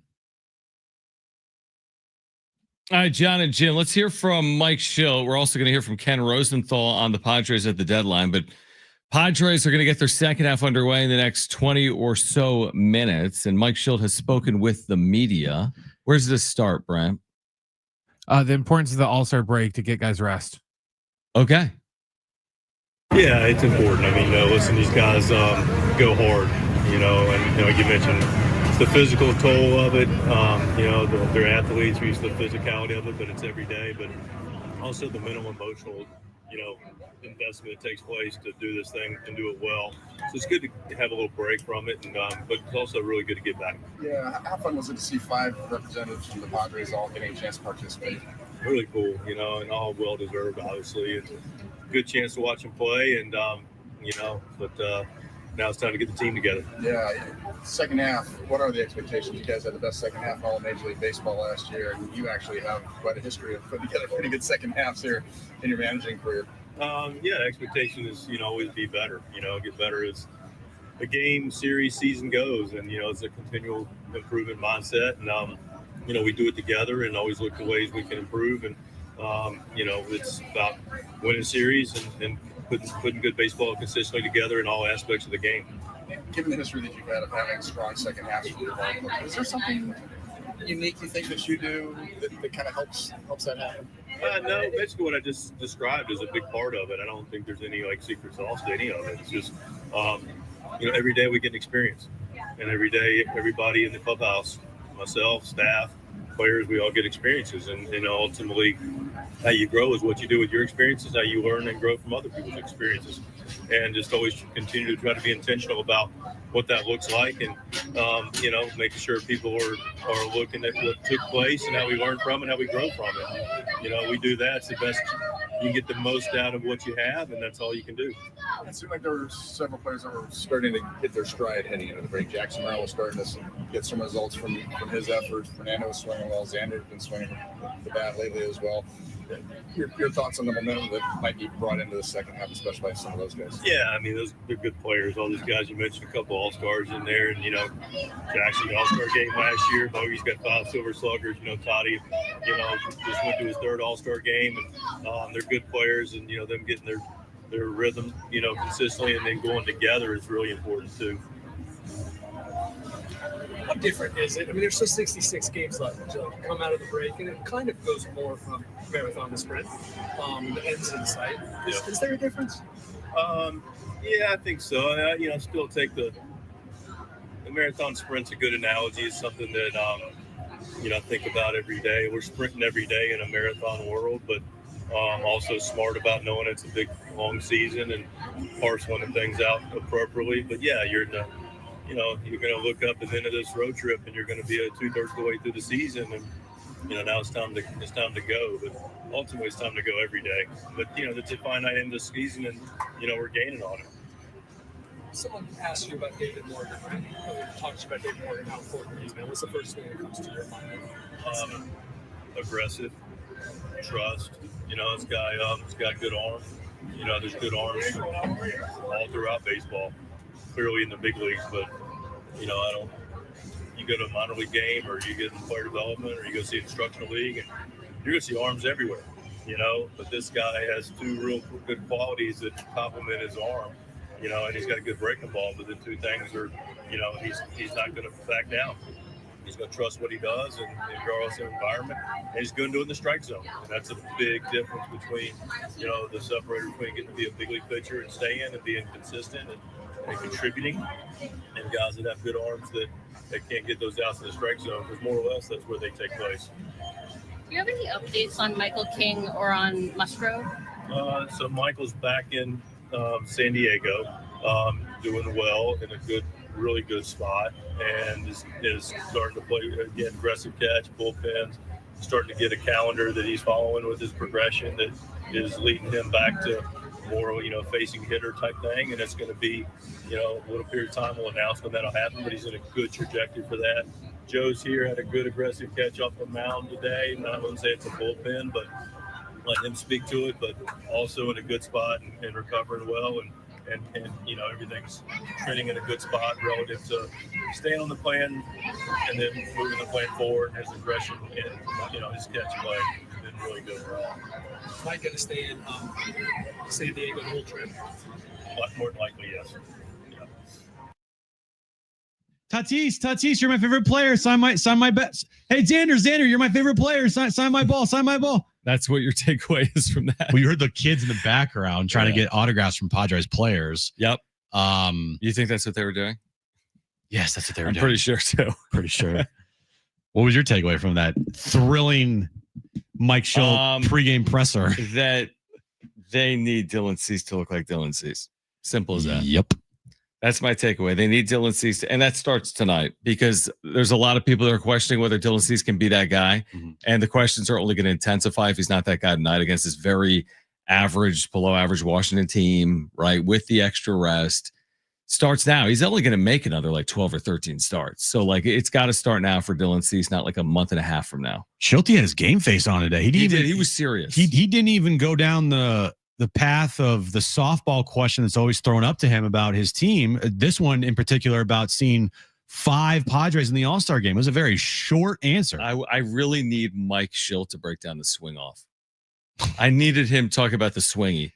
The swingy? The swingy offie or whatever you would have called it. The swingy offie? All right. So Schill didn't say anything. Let's see if Ken Rosenthal says anything. Ken Rosenthal today was talking about the Padres and the upcoming trade deadline. So let's hear from Ken Rosenthal and react. The other team that we have to watch because AJ Preller is so creative and aggressive always is San Diego. And I don't know that they're going to go crazy and their system is not what it once was. And we don't know how much payroll flexibility they have, but they have a clear need in left field. They could certainly use another reliever because as good as their bullpen is with 3 All-Stars and Estrada could have been an All-Star, those guys are all up near the league lead in appearances. And then a starting pitcher as well would be something that would behoove them, a controllable starter, ideally with Cease and King both eligible for free agency. Okay, so that actually goes down the path of what Kevin was saying, which is they got to be creative. Right? Because the money might not be unlimited. Their prospect capital isn't maybe what it used to be. And they have multiple needs. Like we spent so much time catcher, outfielder, but maybe they do need to add an arm in their bullpen. Maybe they do need to add depth in their rotation. But he's basically putting it kind of in AJ Preller's hands to be creative, to figure it out, and he expects him to be aggressive as a result. The start of today's show in our chat, James had a good comment talking about like the Padres wish list compared to how much money they have, right? Or lack thereof. Right. And I'm trying to pull it up here. Yeah. He said, I need $500 worth of groceries on a $50 budget. Good luck. Kind of something like that's what it feels like the closer we get to the deadline. They have a giant wish list, but they only have like $100 to get everything that they need. And they're going to have to be creative. They're going to have to find food stamps. They're going to have to, potentially, have a yard sale to trade some things off to go buy what they need at the grocery store. Yeah. And right now, if you're looking for a general manager in baseball that needs to, hey, I need someone that can be very, very creative. I think AJ Preller might be one of the very first GMs that you would choose to be very, very creative at the deadline.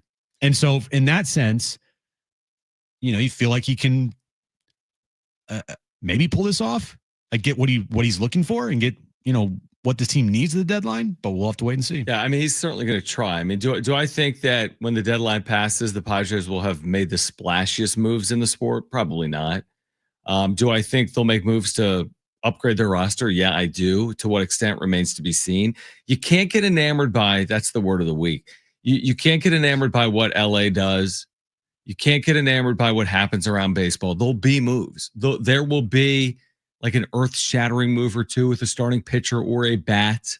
If you're involved in that, great. And if you're not, so what? You improve your roster. It's not like they're so far behind that it's inconceivable to see them in the postseason against the Dodgers. Like they're not. I mean, they're 5.5 games back or whatever in the division. They could lock horns again in the postseason. They're not going to be favored no matter what move they make at the deadline. I think the Padres are favored in a series against the Dodgers. If they're fortunate enough to be in that spot again this year, they're not going to be.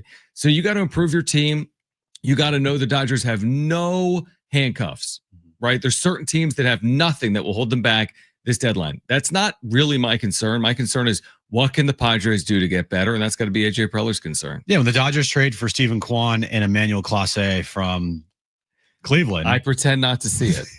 Right? It's hard not to see that, though. But if you're I mean, listen, I pretended not to see Ohtani to the Dodgers. I pretended not to see Glass. Yeah, and how'd that work out? The Dodgers won the World Series last year. But we often say we can't compare the Padres' moves to the Dodgers' moves in offseason. It just makes it that much harder to get past that team. Or even like Roki this past offseason. We pretended like that alone was kind of a... Yeah, good job, Roki. You went to the team with the worst possible pitching plan ever. True, but remains the favorite right now in Vegas to win the World Series. Of course they do. In 2025. Why wouldn't they? More on this on the other side as the Padres get underway in the second half against the Nationals. We've got the wrap coming up. If you missed Chris Vanini from The Athletic, he was with us yesterday from Las Vegas. Good insight on everything playing out in college football, including with the Mountain West and the Pac-12 and San Diego State. You'll hear that coming up at 4:30. We're here until 6. We have Comic-Con badges to give away. This is Jon and Jim on San Diego Sports 760 and live on the iHeartRadio app.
All right, listen to this, Jim.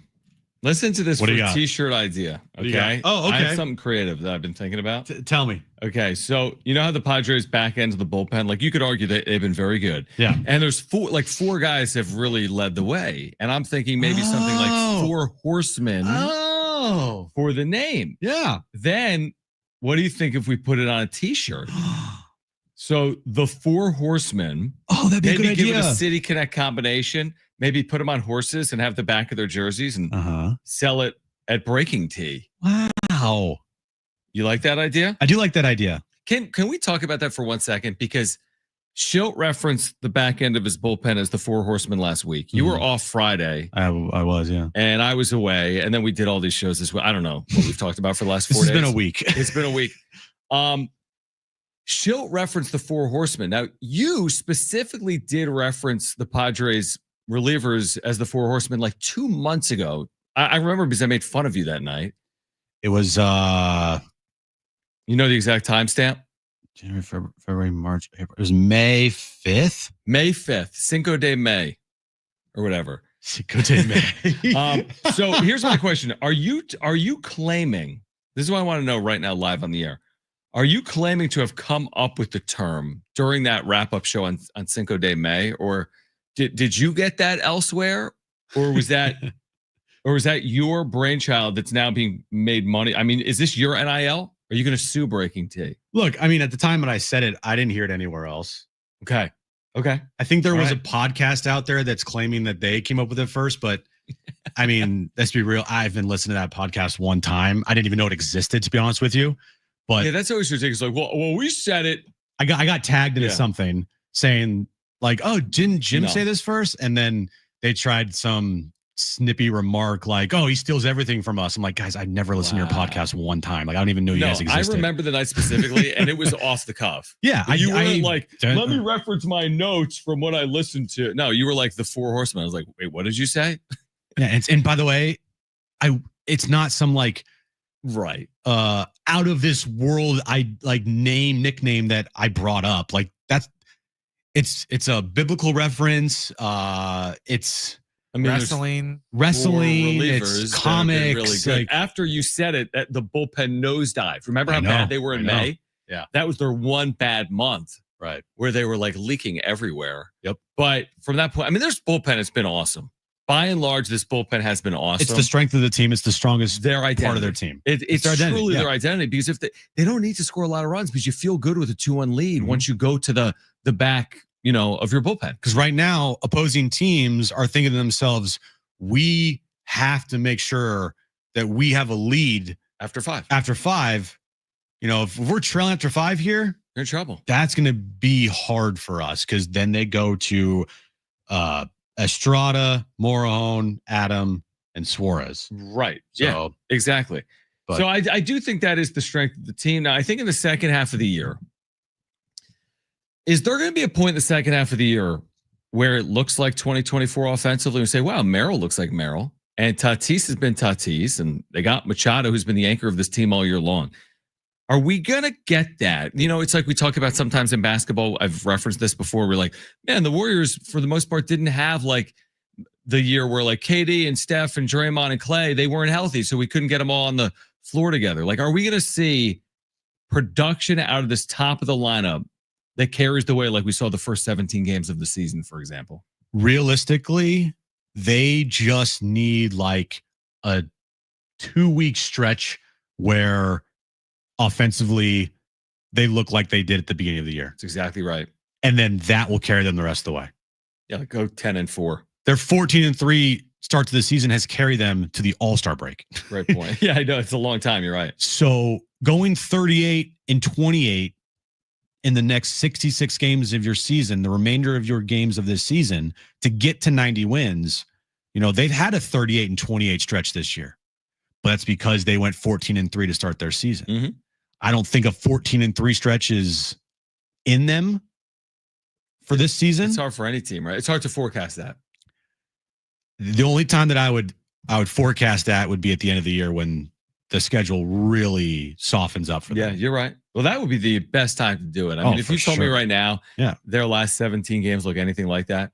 But they started out hot and then they kind of, stumbled a bit. Oh yeah. No, I agree. So, no, you're right though. They only need, I guess my point is those first 10 games, and it's beyond that, 17 games, but those first 10 games when Merrill was healthy, like they looked, their offense was elite. It was awesome. Tatis was going. His April was awesome. Manny's been consistent all year. Yeah, Merrill's April was the only guy that terrific was not healthy. hitting was Luis Arraez. Exactly.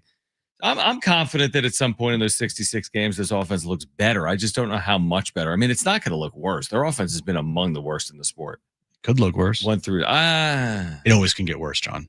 Yeah, but offensively, I it don't know. always can get worse. Yeah, offensively, it's been pretty bad. It's been bad, but it always can get worse. Yeah, maybe. Potentially. I hope not, because I think they do address offense at the deadline. Preller said it publicly, MLB Network Radio. Everyone that covers this team is saying it. So I hope it gets better, but you're right. You're right. I mean, I remember last year at the All-Star break what we were talking about. We were very concerned. And I remember the first game after the All-Star break when they were embarrassed in Cleveland, showed no life and fell to 50-50. There was a lot of concern with the fan base at that point. I don't think a lot of people were confident that was a playoff team. I mean, there were people laughing at Mike Schill. I'm fully confident in this team. I'm like, what? So I haven't seen it. The start of their season where they started up 15-4. I think that might have been their 14-3 is their highest winning percentage. Okay, 14-3, but they did at one point. They were then 1-1 for their next two games. Yeah. So listen to the run total in their wins. Okay. Start of the season. 7-4. Now they won 1-0 on a Saturday against Atlanta. Yeah, I remember that. 5 runs, 7 runs, 7 runs, 5 runs, 8 runs, 5 runs, 8 runs, 6 runs, 10 runs, 4 runs. Yeah, they're putting up runs. Okay. This team has not had that type of production offensively in a good minute. Since the middle of April or whenever that was. And this is their last week. Listen to this. All right.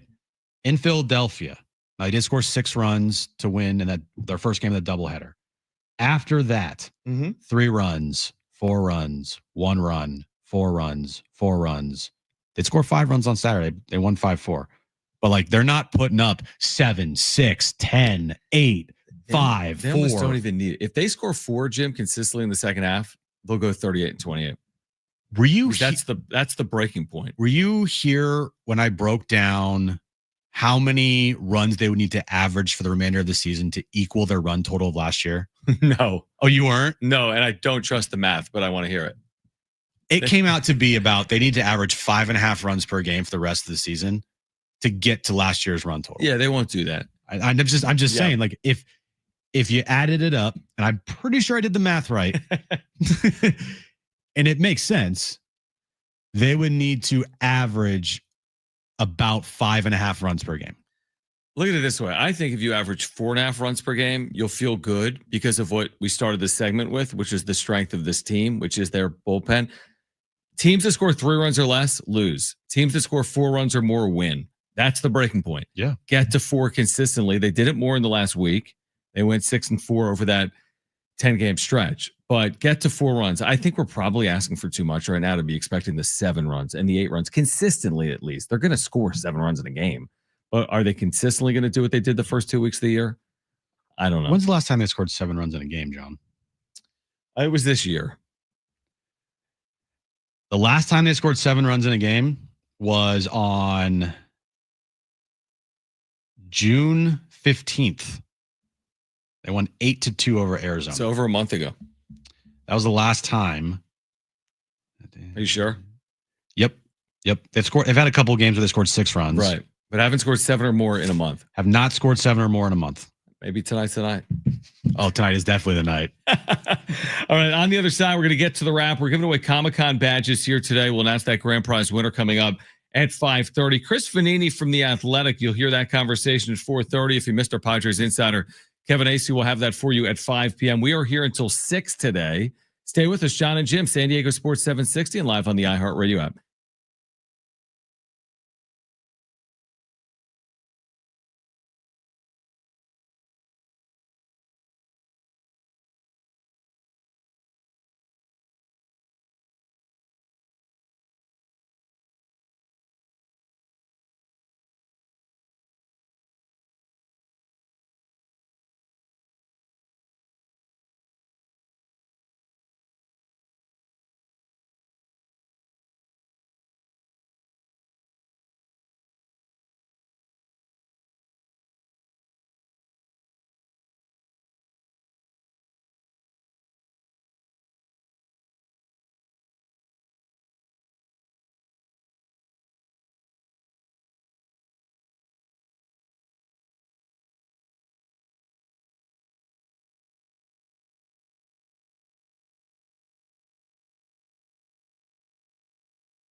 This update's brought to you by Cal Fire. Padres Nationals underway in D.C. Scoreless in the top of the second inning there. And SDFC takes on Vancouver tomorrow night at Snapdragon Stadium, a battle of the top two teams in the Western Conference. 7:30 kickoff time. 7 p.m. is when our pregame coverage starts right here on San Diego Sports 760. Help prevent wildfire. Mow before 10 a.m. Keep vehicle chains from dragging on the ground and never park on dry grass. Remember, one less spark means one less wildfire. Learn more at readyforwildfire.org. It's Jon and Jim to warm up that drive home. To get far, you need the Kings and the Ceases. You're not going to run away from Dylan Cease and Michael King's, dealing with injuries.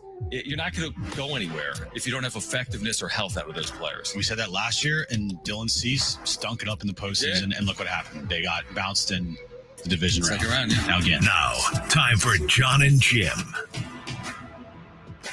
All right, San Diego and Southern California, what's going on? This is hour 3 of Jon and Jim. If you missed Chris Vanini from The Athletic, who joined us from Mountain West Media Days in Vegas yesterday, you're going to hear that conversation coming up at 4:30 today. Then our Padres insider, Kevin Acee, at 5 p.m. We're here until 6. We're keeping you updated on Padres and Nationals. The second half of the season is underway from what I would assume would be a warm Washington, D.C. I haven't looked, but it's always humid in the summer in D.C., but that game is underway. We'll keep you updated. We'll hear from Kevin Acee again in 1 hour. And Chris Vanini from The Athletic. Really, it was kind of an interesting couple of days, wasn't it, Jim? And we'll get to the wrap in a moment. But we were in the center of it all in Vegas. Everyone's talking about 5 schools departing for the Pac-12 and how contentious it is and how weird it is. And we're just doing radio shows. We're right in the middle. There's 25 radio shows. We're right in the middle. We're talking about it all. Did you think it was odd? I didn't think it was overly odd, but you could tell it was maybe a little different than normal. I didn't feel anything differently. You didn't? No. Because the people that were in the room weren't the people that were making the decisions to leave the Pac-12. That's a good point. All the coaches and the players, they had nothing to do with leaving the conference. Now, I'm sure all the coaches and players like that they're going to a Pac-12 and creating a new conference that's, theoretically better than Mountain West and better TV deal potentially, and, a better opportunity to get to the college football playoff every single year. But is Trey White going to be here next year? No, probably not.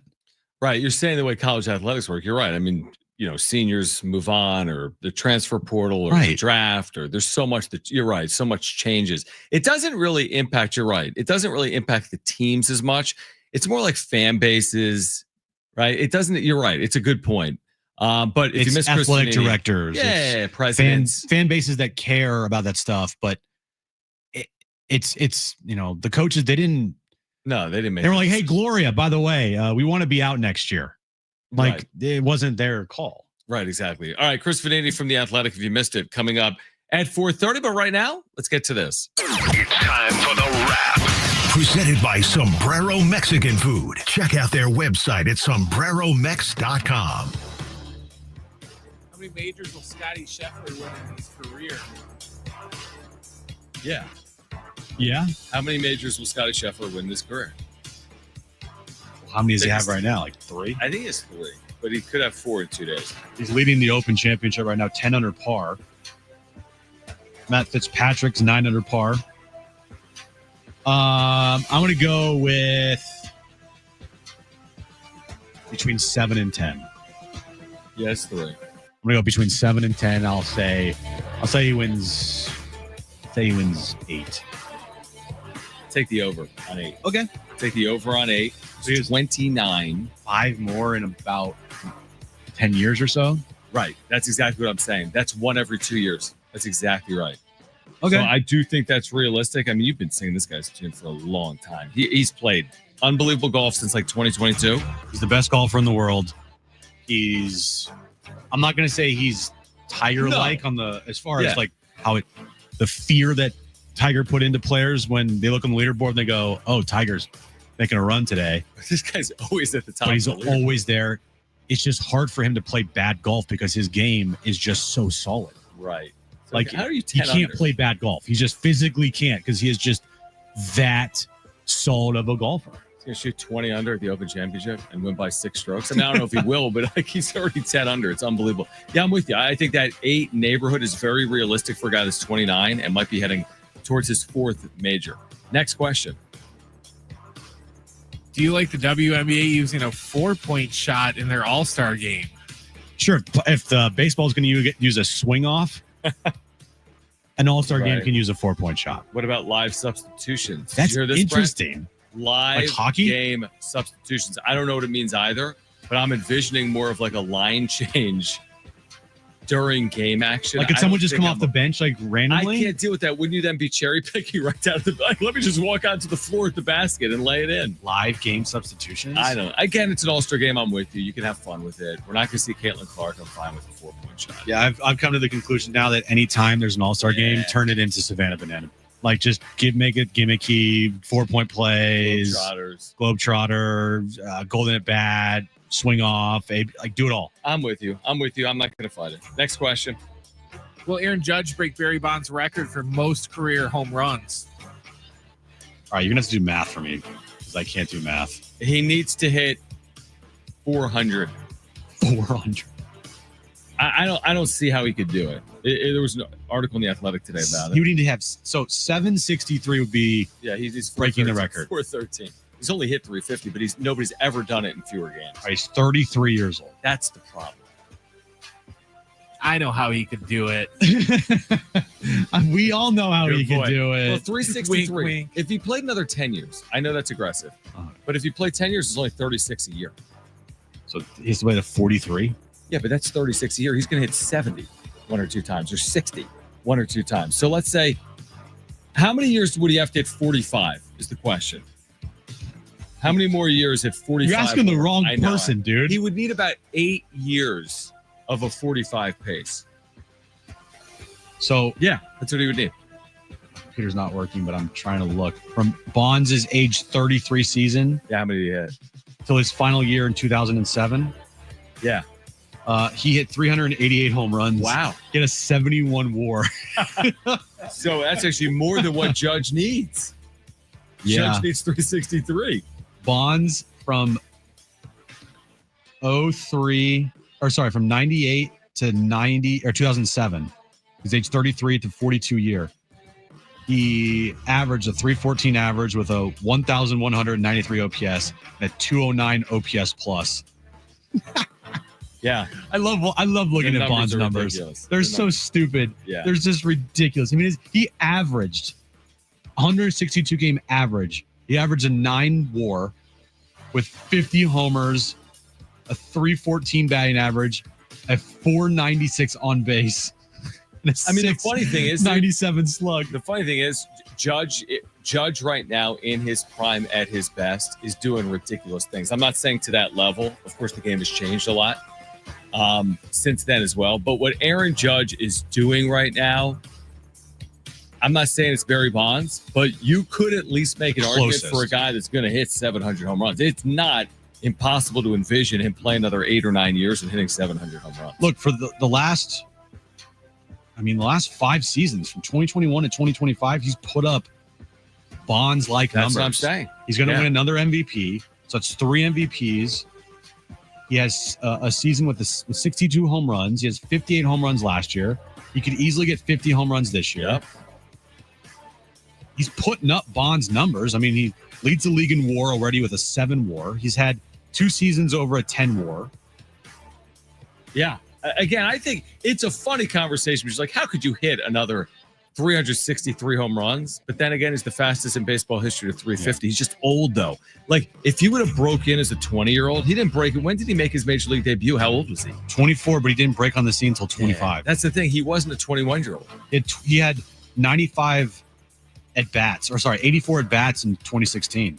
2017 was the year that he really broke out. He had an 8 WAR season, 52 homers. He finished runner-up in the MVP, and of course, he won Rookie of the Year. Who did he lose to in MVP in 2017? Click on it. Jose Altuve. Oh wow, yeah, we probably had like 250 hits that year. No, he only had 204. But Interesting. He had 346. All right, let's get to our next question. Oh, the no-hitter is over for Dylan Cease. By the way, they jinxed it. They just showed last year's no-hitter. Now it's only the second inning. I blame Schulte on this one because he probably was thinking in the dugout, man, he's got no hit stuff tonight. Don't talk to him. He has a lot of hitting in an inning. All right, next question. What will the Padres' record be at the end of their 10-game road trip? Let's see you do math wrong. Like 81-69. Like, wait, what? 5-6. I'm gonna go. I'll be bullish on them. I'll say they'll have a 6-4 road trip. I completely agree. I'll say they have a 6-4 road trip. They're 10 games over 500. Coming home next week, and they play the Mets. So that would be 58-48 would be the record. 58-48. Yeah, I would take that right now. That would involve like, okay, you get a series win here. You take 2 out of 3. You get another series win somewhere, right? Miami. Yeah, you happen to lose one series, okay. Or, yeah, what is it, a 2-3 game series and a 4-game series? Who's the 4-game series against? Is that against Miami or St. Louis? I don't have that it would be against St. Louis. Okay, yeah. So you go 2-1, 2-1, and then you split against St. Louis. Yeah. That's 6-4. There you go. So we'll see if they can do that. I think almost anyone would take that. They've been under 500 on the road this year. If you don't take that, you have too high of expectations. Yeah, exactly. I agree. And honestly, 6-4, that's really good. That you'd always want to have that type of road trip for a 10-game road trip. 6-4, come on. This was the road trip last year. Again, we've referenced it a lot. I mean, they took off last year. They just completely took off. They had an 8-game win streak. And I'm sure they've talked about it. They have to. And they've also, I'm sure, thought about it. Yeah, and now it's like, can you execute on it? And am I expecting something like that? The 43-19 finish to repeat itself, or the 8-2 road trip to begin the second half to repeat itself? I'm not, but have crazier things happen? Yeah, absolutely. Is it possible? Of course it is. Well, that no-hitter came on that 10-game road trip out of the break last year. That's crazy. Yeah, in Washington. So that really is crazy. I'm sure a lot of these players and Schulte have thought about that specific road trip that catapulted them for the rest of the season. Love that. And it starts in Washington. Dylan Cease on the mound. Good feelings, right? Hopefully. Yeah, absolutely. And he's thrown it, well enough to start this game. Where Dylan Cease has run into trouble this year is those big innings, right? Like he'll be cruising along and then 4 consecutive hits and 3 runs later. That has done him in. Again, Jim talked about it earlier. He had the note that he's winless on the road this year with a 6.27 ERA, believe it or not, coming in. So it's an important start. Like it's one thing to say that. We say that all the time. It's actually true with Dylan Cease. Very slow starts to the year. He's been terrible on the road. It's a very important night for Dylan Cease. I truly believe that. And I'm going to read into it. If he pitches well, I'm going to make a lot of it. If he pitches poorly, I'm going to make a lot to tonight in the Well, he's going to pitch well.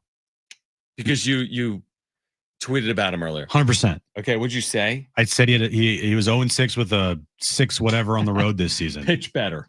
He's going to pitch well tonight. Guarantee it. Okay. It's the Jim Russell jinx, not the guarantee. It's the Jim Russell like reverse jinx. And I didn't even mean it. I know he's going to pitch well tonight. I hope you're right. Did he strike out the side in the first inning, Jim, or no? I don't know, but I know that at the end of the night, he will have had a good outing. Yeah, he struck out the side in the first, and Jim has now maybe reverse jinx the reverse jinx. No, I'm not. No more. Just he's going to pitch a good game tonight. If he doesn't, I'm going to look at you. Okay, all right. Fine. It's all my fault either way. It's exactly right. No, it's not your fault if he pitches well. All right, I coming up at 4:30.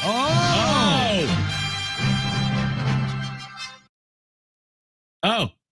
Open the talkback mic. Actually, open the app. Click on San Diego Sports 760, the iHeartRadio app.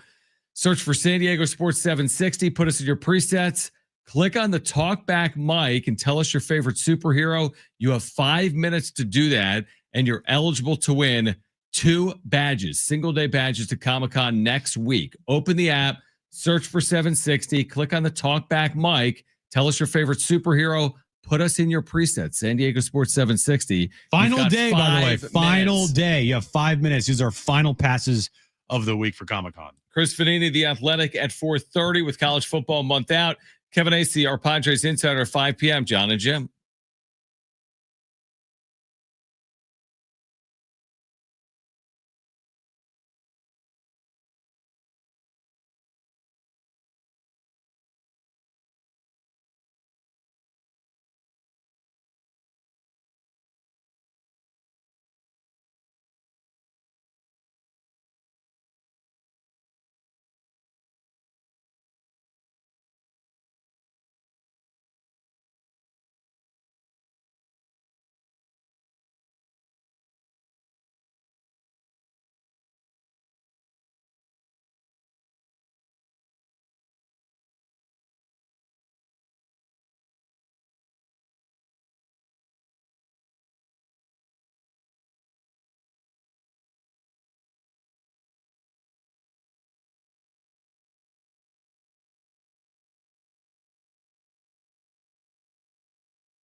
All right, Jon and Jim, San Diego Sports 760 here until 6 p.m. on this Friday night. Padres 10-game road trip to begin the second half is underway. If you missed our conversation with Kevin Acee, remember, we started the show here, and you'll hear it coming up at 5, but he does address what he wrote, which is on the Padres, they don't have a lot of money to commit, nor do they have a lot of prospects or young major leaguers to trade. Now, he went down the same path we did, Jim, which is it's still AJ Preller, and he's not saying they can't pull off some sizable move. But again, he's kind of doubled down on that. He's been saying it for weeks on end, and we'll see where they go from here. Again, the thing with the trade deadline is we always do this every year. We're like, man, the trade deadline's 13 days out. Nothing happens by and large until what, like July 28th? July 30th. I mean, it could play out like the day before the deadline or the day of the deadline. Well, luckily they'll be here in San Diego. Yeah, didn't you say they were off on the 31st or no? They are off on the 31st. And that's the actual deadline this year. So they have a 6-game homestand with the Mets and the Cardinals. Right. And they're off on Thursday the 31st. They actually have an off day 3 straight Thursdays in a row. 6 of the next 7 Thursdays. Interesting. So hold on, sorry, I did that wrong. 1, 2, 3, 4, 5, 6. 5 of the next 6 Thursdays. That's a little bit like their start. Remember in April, they had a lot of off days. Yeah. And then in June, they didn't. And they finally played basically every day. They got an off day on the 31st, the 7th, the 14th, the 28th, and the 4th. Okay. So, yeah, that could be beneficial for them. Again, I think that you think about Michael King's possible return in August. Are we banking on that? Are you counting on Michael King right now? How much are you counting on Michael King right now? Well, not a lot because he hasn't started throwing a bullpen or ramped it up or a rehab start. I mean, right.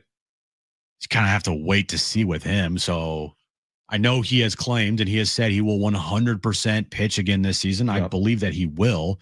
Just to what effectiveness will he be? How effective will he be for this team? What about your level of confidence in Yu Darvish in the second half of the year? Again, I'm gonna have to see it from Yu Darvish as well because look, 2 starts, right? He made 2 before the All-Star. Yeah, 2 starts. He didn't look great on Saturday. The first start, he only threw a couple of innings. Only threw 3 and a third or 3 2/3. I'm gonna have to see with him as well. What's your level of confidence with? What about you? What's your level of confidence with Michael King?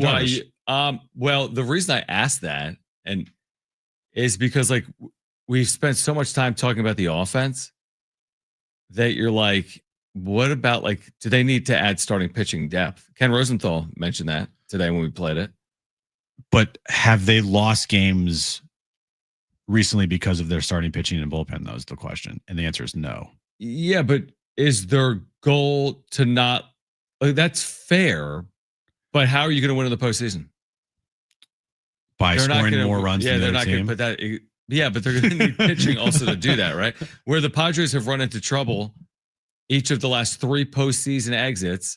Joe Musgrove was out last year. Mm-hmm. That hinged their season in Game 4 of the NLDS. I get it. They didn't score. But that was a massive blow. I get it, but the bigger story was they did not score for 24 consecutive innings. Not that their pitching was not good. Their Game 4 pitching was a big story. Yeah, it's because Dylan Cease stunk it up. It might have been a different. But in Game 5, Yu Darvish pitched great. Very good. It was very so good. The reason why the Padres got bounced last year was not their pitching; it was their offense. Nah, Dylan Cease played a role, man. Game 1 and Game 4, that was a huge part of it. They had a 5-2 lead. They went 24 scoreless innings in a row. They had a 5-2 lead in Game 1. Okay. And guess who gave it up? In Game 1, Dylan Cease. But then they had a 5-2 lead. And they had a 2-1 series lead. I know, but I'm saying if we're not confident in Michael King and Yu Darvish, and they're going to ride their offense to postseason series wins, then I want to live in that world. Well, right now they are staying keeping their head above water because of their bullpen and their pitching, and they would be much better if they just put up more runs on the board. Would you agree with that? Yeah. You don't agree that they would be better? But I do think I would agree with it, but I wouldn't feel confident if they didn't have an effective Michael King or Yu Darvish in the second half. 2 things can be true. Yeah. That's my point. But also, to me, the bigger problem with this team is the offense. The bigger problem. Okay. That's been the bigger problem with this team for almost all of this season. Pitching, I get it, but the offense has been too big of a problem to not say that that's the main reason why they are where they are. I agree with you.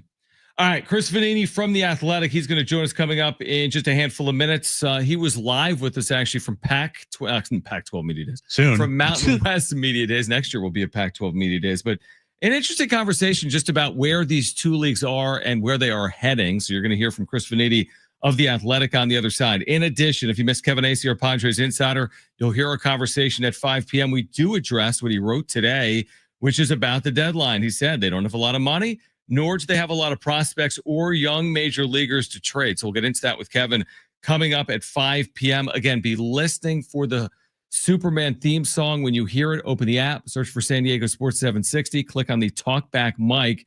Tell us your favorite superhero within 5 minutes to be eligible to win 2 single-day Comic-Con badges. We'll announce the winner today coming up at 5:30. But Chris Vanini from The Athletic on the other side. This is Jon and Jim, San Diego Sports 760, and live on the iHeartRadio app.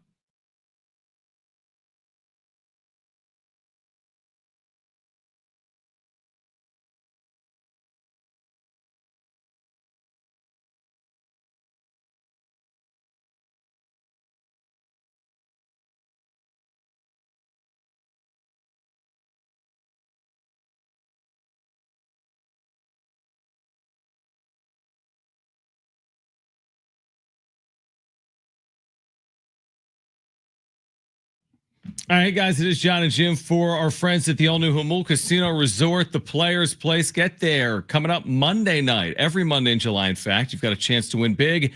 10 winners every hour, 7, 8, 9 p.m. Odds better than ever. Onyx players getting an extra $100 cash bonus on top of their winnings. Plus, earn entries all month long by playing. Get 2 times the entries Tuesdays, with at least $500 cash for all winners, a chance to win up to $50,000 in the big deal game. It's a promotion you're not going to want to miss. And tomorrow night is UFC 318 starting at 7 p.m. Catch all the action at Tony Gwynn Sports Pub, Loft 94, or their poker rooms. And then Sunday, indulge in a decadent brunch at Prime Cut featuring lobster tails and hand-carved prime rib from 10:30 a.m. to 3:30 p.m. It's the perfect way to end your weekend and treat yourself. So much action going on. Get there this weekend and next week. The all-new Jamul Casino Resort, the Players Place.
All right, this update's brought to you by Lowe's. Padres Nationals underway in DC. Padres have a 1-0 lead in the bottom of the third inning. And SDFC takes on Vancouver tomorrow night in a battle between the top two teams in the Western Conference. 7:30 kickoff time, 7 p.m. pregame. Listen right here on San Diego Sports 760.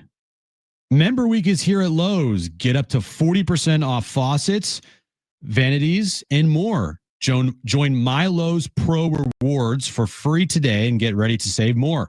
Loyalty program subject to terms and conditions. Details at lowes.com/terms subject to change.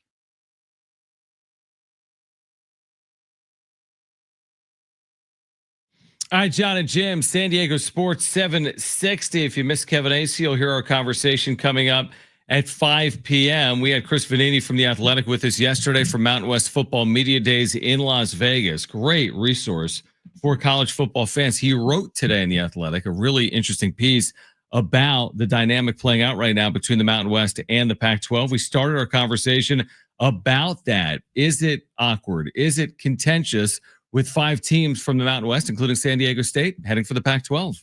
Yeah, I mean, we've seen this in a couple of leagues over the past couple of years, teams on their way out, but not out yet. And it makes for an awkward transition in between period. And that's what the Mountain West and Pac-12 are going to. The timing of it all, the mediation ending a day before media days makes for some good fodder and conversations with everybody here about kind of where they feel about or how they feel about that. And I'm going to write a story about that coming out of this. But I can tell you that the people who are sticking in the Mountain West, who are not going to the Pac-12, feel good about the future of that conference and the new look conference in 26 and beyond. So it's kind of a spot where you kind of have the two, everybody's cordial with each other, but you clearly kind of have two sides, and both sides to this point feel good about where they're at, which would also explain why mediation didn't get settled. I feel like this might be a dumb question because the state of college football and college athletics, it's always expansion. But do you feel like the Pac-12 is done expanding as of right now? As of right now, yes. I mean, they need to finish the television deal, and that's the Mountain West is dealing with the same thing. They don't want to look at anybody else until you get to that, because the TV deal is the most important thing for both of these leagues, both of which have probably gone on a bit longer than either of them wanted to. But when you've kind of split yourself in half, that ends up happening. So, affiliate members for the Pac-12 in some sports like baseball or something like that could certainly be down the road. But from the people I've talked to, they're focused on finishing up that television deal now that you have the 8 full members with Texas State, and then going on from there. But also the mediation was part of that too, the settlement, because that's a lot of money that nobody quite knows yet if they're going to owe, or how much they're going to owe, or when they're going to owe. Chris Vanini from The Athletic with us right now. Jon and Jim, Mountain West Media Days at the Circa. I guess 30,000-foot view, because you've covered Group of 5 football for a long time. Is there room for 2 Western leagues that aren't quote-unquote power leagues to thrive? I know it's kind of a subjective general statement, but do you think they both can have their level of successes from TV deals, wins on field, retainment of talent? Can that happen in the West between these 2 leagues?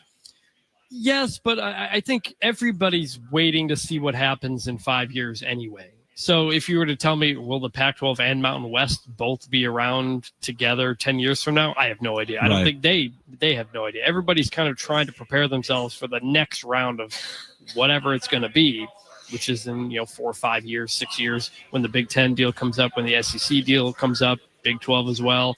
That's when the next stuff is going to happen.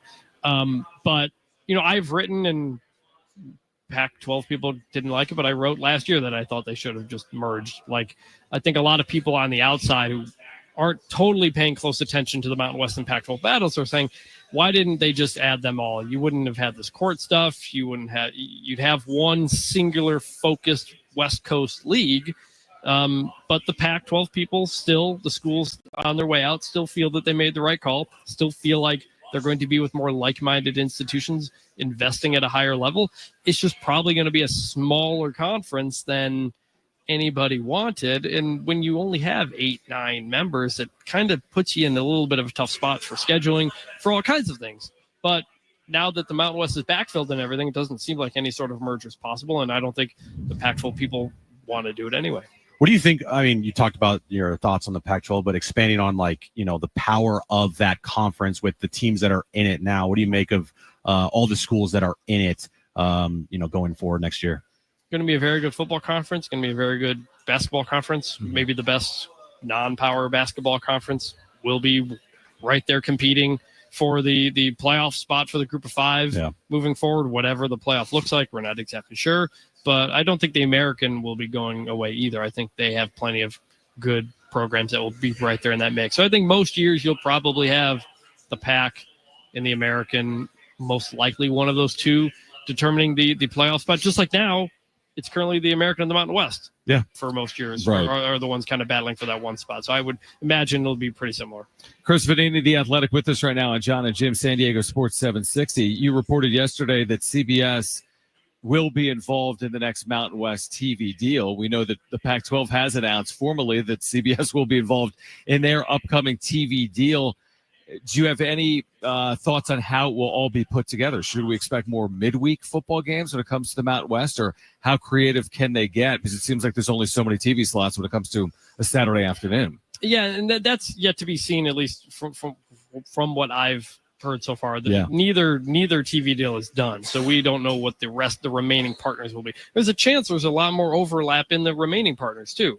I think CBS is trying to get back into sports more. They've got Big Ten, they've got Conference USA, the MAC, and they're opting in for both West Coast conferences, and so they're going to make room whatever way you can. How much is going to be on CBS yet to be seen, at least as far as I know, but as of right now, most of it is CBS Sports Network with some of it on the main CBS, and I imagine it would probably be pretty similar. Now the time slots and the days, we'll see, but both these conferences are not as big as the current Mountain West. So there is not that much more you're really adding.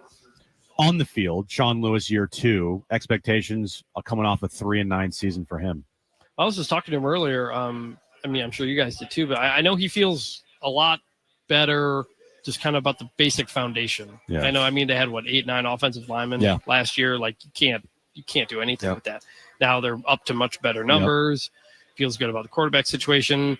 And as with him, it's usually year 2 when things kind of start to click with people who have been around. Now you have a lot more turnover now with the roster and everything compared to what it used to be, but it's not new to a lot of these people. And so I would expect you got to get back to a bowl game, maybe surprise some people and get into conference championship contention. But obviously the expectations at San Diego State are really high, and year 2, you got to be better, and I think they will be.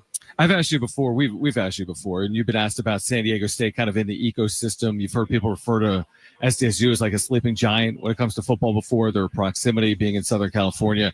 It's impossible to know what happens in 5 years, whether there's super leagues or breakaways or what transpires. Is there a world in the next, handful of years to a decade, though, where programs like a Boise State or San Diego State are quote unquote elevated or part of this pie? If there is a breakaway, is there going to be room for programs like an Oregon State or a Washington State or a Boise State or a San Diego State? Or has that line already been drawn in the sand, even though we haven't gotten to that point yet? It's certainly possible. I don't even think the people in charge know what the future is going to be, because everything is built around television, and television is changing dramatically. We don't know what it's going to look like in 5 years. Is Apple going to be involved, or are they not? Apple's going to go buy the F1 rights. How big or small is ESPN going to be? Is there more or less money to throw around? Is private equity going to jump in? And, they've pitched their Super League with all of FBS essentially, and trying to create that and promotion and relegation. Like, they've made that pitch as well. It's just going to come down to what the most valuable thing is, and we don't know what that's going to be. Like, Greg Sankey doesn't know what it's going to be. Tony Petitti doesn't know what it's going to be, because it's changing every couple of months. Who would have imagined? Apple swings in to likely get the F1 rights at a much higher price from ESPN, which people didn't think was going to happen, and suddenly it did. So you never really know who's going to emerge, but it all comes down to your television deal and how much money and how much you can spread that around. That's what these things always come down to. Last year, before the new college football game came out, you played it. You wrote a whole thing about it. This year, the 26 game Have you played it yet? And how different is it from the first version of what they had last year, bringing that game back? Yeah, I have it. I've played it. It's out now. It's pretty similar, but better in pretty much every aspect. And so I kind of wrote my review of, is it worth the upgrade? And it kind of depends what you like to do. Yeah. If you're just Dynasty mode by yourself, probably don't need to upgrade. But if you're online playing, you got to upgrade. Obviously, you got to do that. If you like Road to Glory is much more expansive now. You can do the high school mode, which I found actually to be a lot of fun. Oh, really? Okay. So it kind of depends what you use the game for. But they fixed a lot of the major. There were a couple of major holes that everybody knew was in the first game, and they have filled those. And it just kind of comes down to preference on how you like to play the game. Didn't you? I don't play, but I know the reporting is there's head coaches now in the game, right? Does that include outside of the power, like are Mount West coaches in the game? Is Sean Lewis and Dan Mullen and everyone else in the game as well? Yeah, it's all the real FBS head coaches. So Now, not everybody is in it. There are a handful who aren't for various reasons. Jason Eck from New Mexico here isn't in it, but that's because he never got the email to sign up to be in it. It was sent to the wrong person who doesn't work at New Mexico anymore. Like that. So New Mexico has since signed on, so he will be in like the next update to the game, in a couple of weeks or whatever they do. But like Deion Sanders is not in the game. Not a surprise. Bill Belichick is not. Sure. He didn't do Madden either. Yeah. Belichick did. So that's not a surprise. There were a couple like Mario Cristobal is a surprise, but pretty much all the real head coaches and the coordinators, the offensive and defensive coordinators, all in the game. Oh, that's sweet. That's really cool. All right, final one before you go. Boise or the field to represent the group of 5 in the college football playoff? I'm going to say the field because it usually doesn't play out the way we expect going into every season. Now, I do think Boise is the most talented team. I don't think they're going to miss not having Ashton Genty because I think Sire Gaines is going to be a really, really good running back, and I think Malik Sherrod is a good running back. I think Maddox Madsen is probably the best quarterback in the league, and the defense brings a ton back. So, it's all on paper for it to happen, but they got to go to USF. They got App State. They got to go to Notre Dame. Yeah. So it's a bit of a tricky schedule. They could do it. I think it's a really talented program, but history has said the team we think is going to be the team that does it often is not the team that ends up there at the end. I didn't think I would hear that. Team's not going to really miss Ashton Genty that much. Second in Heisman voting. That's crazy. It's really it's the Moneyball Brad Pitt meme where it's like we're going to replace him in the aggregate, and they really are. Yeah. I Sire Gaines was averaging like 9 yards a carry before he got hurt last year. That's crazy. He was a freshman. Yeah. So, and Boise has always had elite running backs. Sure. Every 3 years, they got a new guy drafted. So, they're going to have another guy. Yeah. We'll see. San Diego State will host Boise State actually in the middle of November here in 2025. Chris, great reporting and writing in The Athletic for our listeners. If you're a San Diego State fan, pick up a subscription a lot on the group of now 6 with Chris Vanini leading the way. So, Chris, we appreciate you taking time for us in San Diego. Thanks for having me. All right, college football. Good to be there for Media Days. The Aztecs open in about 40 days. College football season will get underway Thursday, August 28th. If you missed Kevin Acee, you'll hear a conversation coming up at 5 p.m. On the other side, a big one for SDFC tomorrow night at Snapdragon Stadium. We'll discuss, plus Kevin Acee at 5 p.m., plus Comic-Con badges. We're giving them away today. We'll have the winner around 5:30. This is Jon and Jim on San Diego Sports 760 and live on the iHeartRadio app.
All right, Jon and Jim, San Diego Sports 760. We'll hear from Kevin Acee coming up at 5 p.m.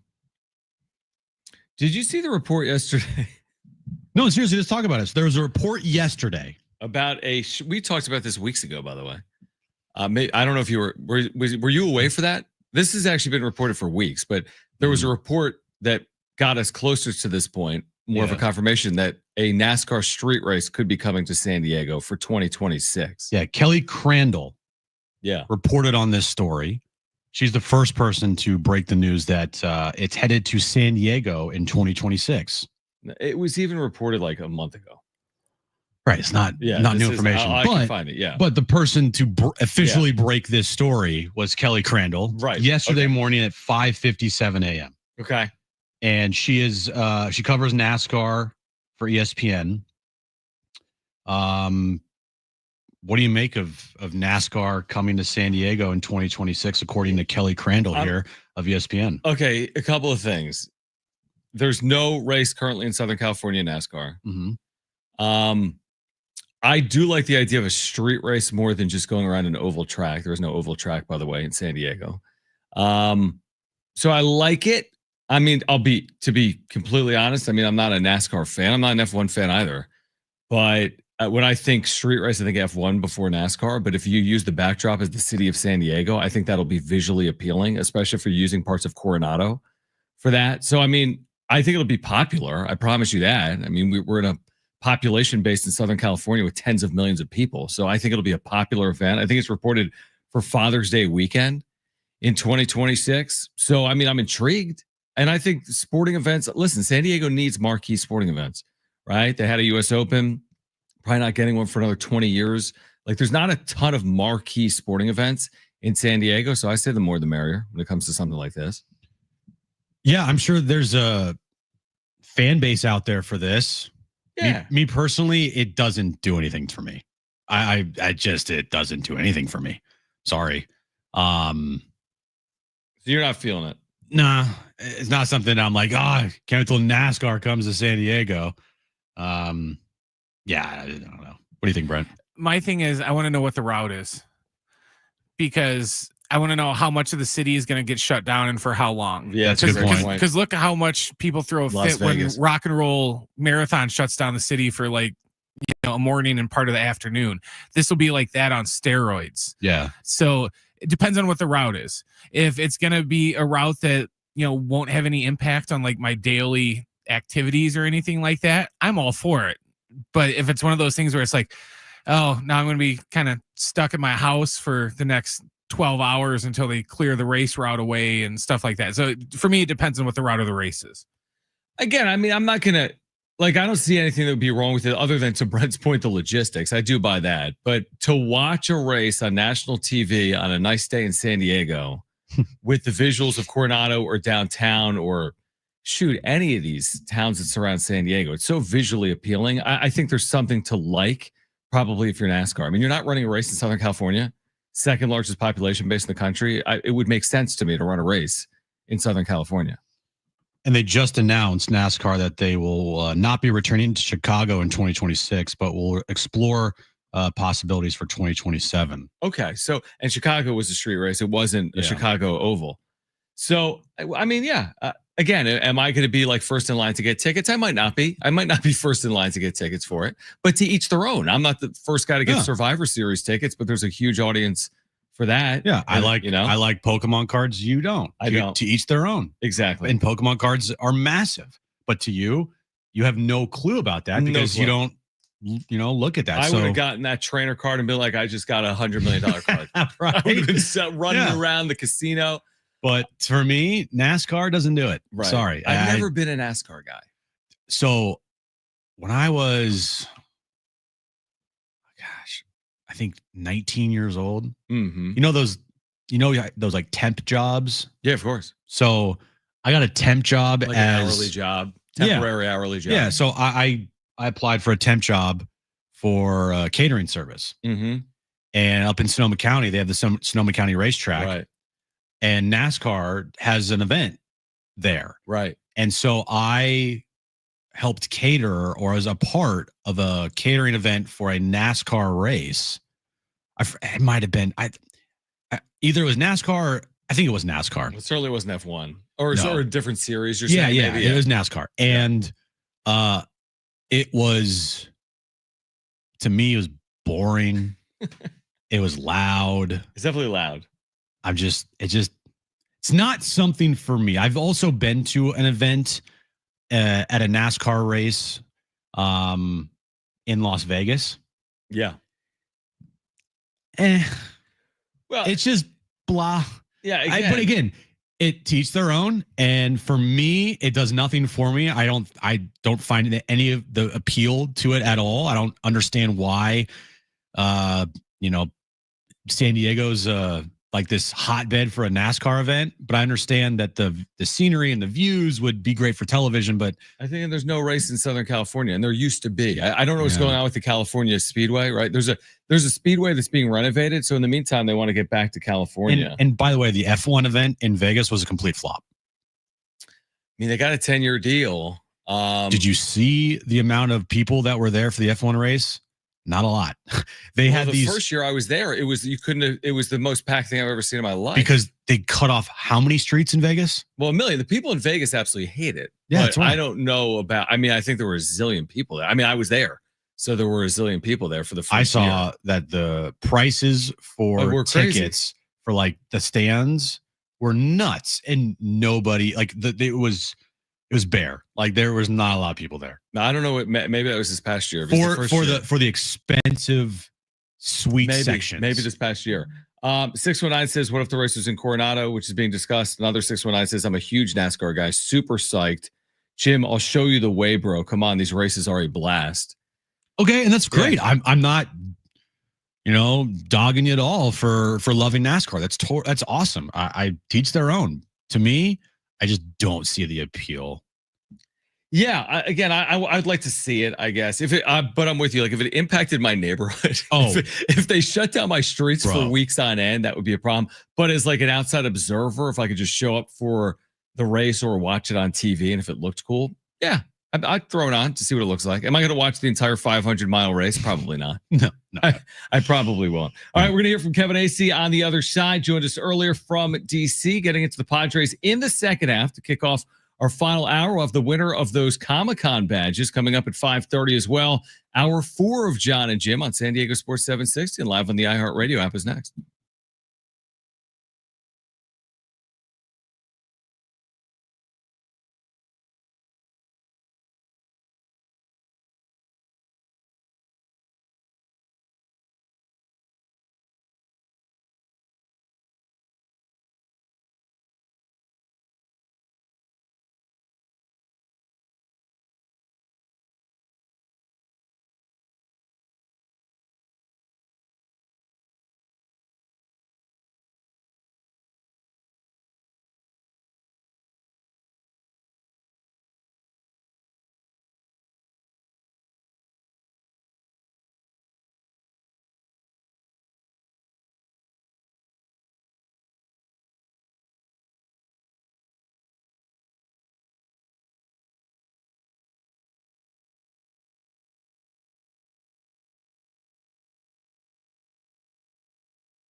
This update is brought to you by the Jim Petrell real estate team. Padres Nationals.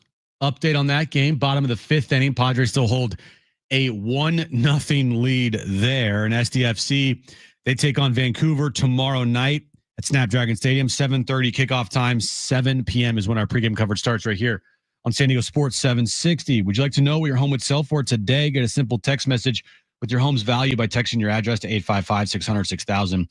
You'll get no phone call, just a text. Jim Petrell is the buyer. Simply text your address to 855-600-6000. It's Jon and Jim to warm up that drive home.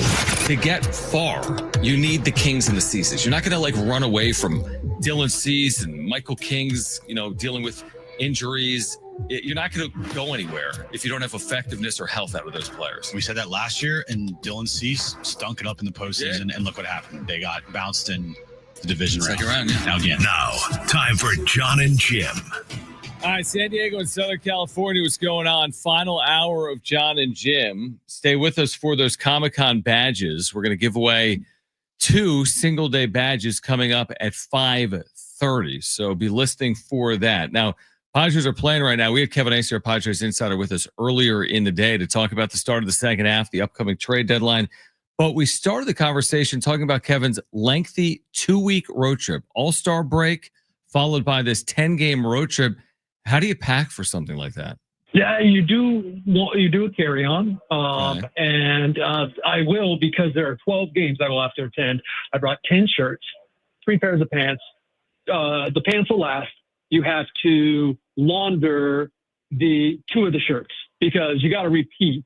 The 2 shirts you wore for the All-Star Game festivities will be the last 2 shirts you wear on the trip. That's how you do it. This is fascinating. Wow. I always feel like are you the packer, Kevin, that like feels like you overpack, or do you pack just enough? Like No. what kind of packer are you? You couldn't do that if you were me. You couldn't do that if you were me, which I think everyone at some point is, right? But then you learn. There's no way I'm checking a bag. I don't care if it's Smart. a month long. Yeah. I don't care. No way I'm checking a bag. So yeah, 2 weeks with a carry-on. That's, It's doable. Jim's it's like, impressive, but it is. right. Jim's like, should I bring this lamp or not? I guess I'll leave the lamp at home for this trip. I'm like, how many pairs of shoes should I bring? Exactly. All right. Kevin Ace is with us from DC. The second half about to get underway within the hour. Let's start with Dylan Cease, Kevin. I mean, when you look at his road struggles, it's been a struggle of a year, but it's even worse when you look at what he's done on the road. I know he had that bad Sacramento start, but 0-6 with a 6.27 ERA on the road.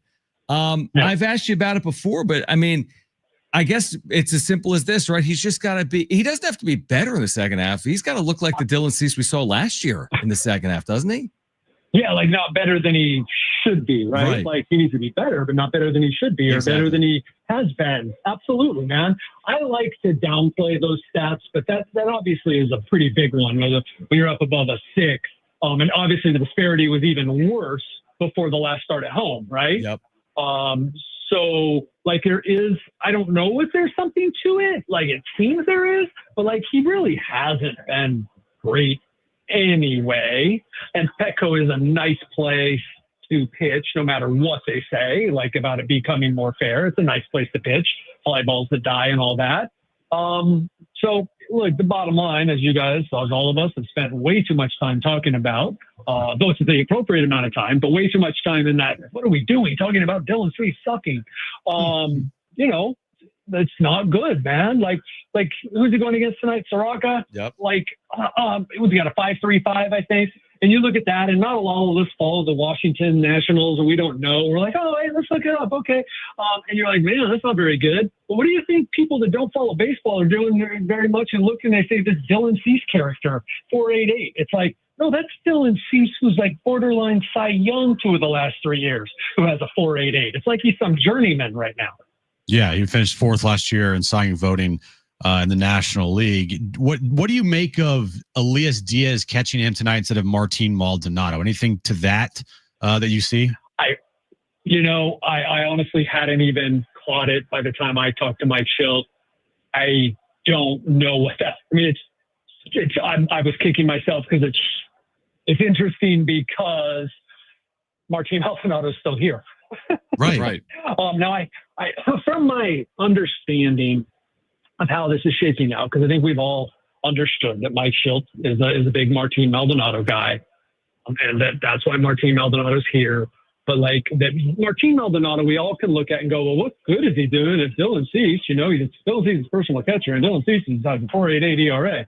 Well, I think you do have to give Martin Maldonado, at least, or you have to want to believe that it's valid to give Martin Maldonado some credit for some of the younger guys that he's caught and helping, whether he's catching them or not, in the preparation for Berger, who he is catching for, and let's see, Kolick is Diaz, and I think Vasquez is Diaz. No, he's Maldonado. So, like, you have to think about it like those guys navigating with Campusano, and maybe what we know about Campusano's kind of getting lost in games, maybe his attention span, not having the experience Maldonado does, not having the presence Maldonado does. I'm not trying to rip Campusano. I'm just throwing it out there like it is. They're like that Shildt is giving a lot of credit to that. But I am surprised, and I will find out later why this move was made. Kevin Acee is our Padres insider. He's in D.C. Padres and Nationals coming up within the hour. So you wrote something today that is not a surprise to me or Jim or our listeners, but maybe was a surprise to some people that just read it in the paper but haven't been listening to our conversations. You said this repeatedly, and you wrote this. They don't have a lot of money to commit, nor do they have a lot of prospects or young major leaguers to trade. This is something that we've talked about for weeks on end. I mean, again, Preller remains the wild card, but from your seat 2 weeks out, your expectations are to kind of temper the expectations for the fan base for 2 weeks from now? Yes, only trying to be realistic that, not every move that's made works out. As a matter of fact, most of them don't. Now, I think we talked about this Wednesday, the idea that they are buyers and sellers, right? And my understanding is that that's a real, if not likelihood, it's a strong possibility that they are going to rely basically on the creativity of AJ Preller, right? Like that he can get something done and he can go out and spend a little money, but he's got to do it with the prospects he has. And it's not like we've got $8 million extra for this guy to spend, is my understanding at this point. So, like, does that mean, and I have not heard names, but does that mean unloading an Arise? I don't think a Suarez at all. But what does that mean? Is that trading? Everybody wants Cronenworth. I mean, because here's why. If Cronenworth is this player that he's been here to this year, probably his most consistent season, and has shown that he can be and has been for times, that contract is really good. That's a really good contract. And they can probably get a decent haul for him. Now that would break my heart, obviously. But I'm not saying that's, I'm just throwing this out there as like those names, just as, okay, if people are telling you that they could be sellers in order to facilitate being buyers, who is it that makes sense? So there's some fodder for you guys to make up your own scenarios over the next few days. A couple of weeks ago, after the latest Dylan Cease bad start, it was, to me, I thought they could do that what you're talking about, like a buy and a sell. Is Cease's name a name that they could use as a sell to buy type of thing if he's not going to turn it around in the next couple starts here, and he's going to leave in free agency? Or do they just feel like, what, we need as much pitching as possible, even if Cease is having a bad year, he can still just give us innings? I could be caught flat-footed on this, like I was on your question about Elias Diaz, but I'm not really giving that much consideration, because one thing he's doing is giving you 5 2/3 innings on average. Like, what are you going to do without that? Right. It's like, that's why I want to give and believe that people are telling me that you give Maldonado credit for nurturing some of these younger guys, the pitchers. What are you doing if Stephen Kolick hasn't done what he's done and Randy Vasquez hasn't done what he's done and Ryan Berger hasn't done what he's done? Like, the tenuous nature of the rotation, I just don't see how you unload Dylan Cease. Kevin Acee, the rest of it, Jim, is valid. Like, in terms of what you could save, what you could move. Maybe someone thinks they could do something. But I don't see, because you need to replace those innings. Right, exactly. That makes sense. Kevin's with us from DC, our Padres insider. What did you make of Manny Machado? And I'm paraphrasing because I don't have it in front of me, but he essentially said we've played our worst baseball.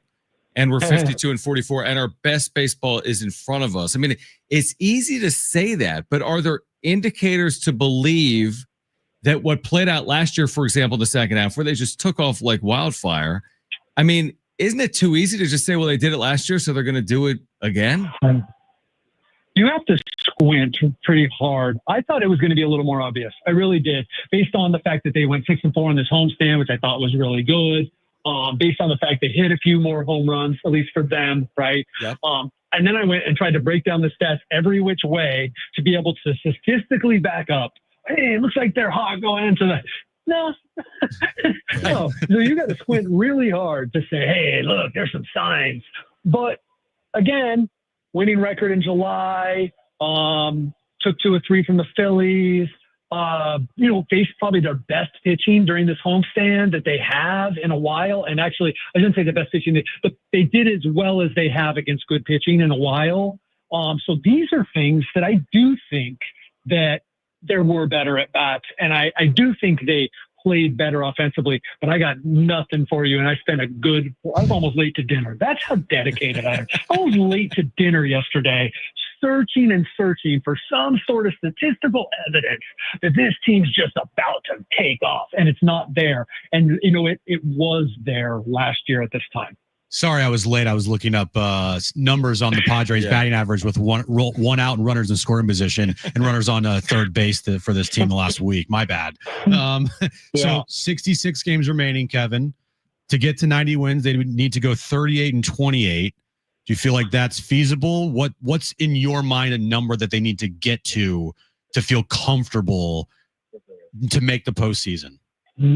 Comfortable. Well, comfortable, I think, is probably 90 wins, right? It's hard for me to believe it doesn't shake out that way. Whatever, I haven't even looked, because I think last year people were trending to have, better records than what ended up getting you in, which is 89, I think, 89 wins. Look, 86 has got to, I only go back 3 years because, that's when the playoff format changed, they expanded. So 86 has gotten the team in. 84 got the Diamondbacks in. You don't know what's going to happen after the deadline, maybe, and you see who kind of gave up. Maybe you have a better idea. But there's, 90 to be comfortable. I was thinking, what do they have to do? So they're 8 over now. That doesn't do it. Does 12 over do it? I don't know if the 12 over does it. So, yeah, I like that. 38. I don't know that 90 is necessary, but to feel comfortable, 90, sure. Is there any update on Michael King? What's possible here? Some point in August remains realistic? Yes, some point in August is still the idea. I have not been able to 100% confirm what's been happening with the baby. Now he's back in San Diego and will be for the whole trip, but that was always the plan. There was an announcement by the team about Sheets' baby, and I have not been able to get a hold of anybody who knows anything about what's going on with Michael there. But he is back home. His wife was to be induced during the break, and that's where he's at. And look, he can get just as much done there for the most part as he could here in terms of getting built back up. It's like he's going through a kind of a accelerated spring training right now. That makes sense. All right. Well, a lot going on. Second half gets underway within the next 30 or 40 minutes from DC. 10 on the road for the Padres and just 13 days out from the trade deadline. Travel safe, Kevin. We'll do it Monday from where? Miami? We're going to talk to you from 5 states, right? You were in Dallas-Fort Worth. You were in Georgia. You were in DC. That's not even a state. Kevin will be on his, I believe, 6th shirt on Monday. So 4 states and a district. Jim, did you realize DC isn't a state? Bro, you know me. I can't. I don't know anything. Yeah, okay. So he didn't realize that. Kevin, safe travels. We'll catch up from South Florida. Right on. Take care, guys. All right. Earlier today with Kevin Acey, we've got the Comic-Con winner of the 2 single-day badges at 5:30. Plus, can the Padres do something again? We'll explain on the other side. It's Jon and Jim.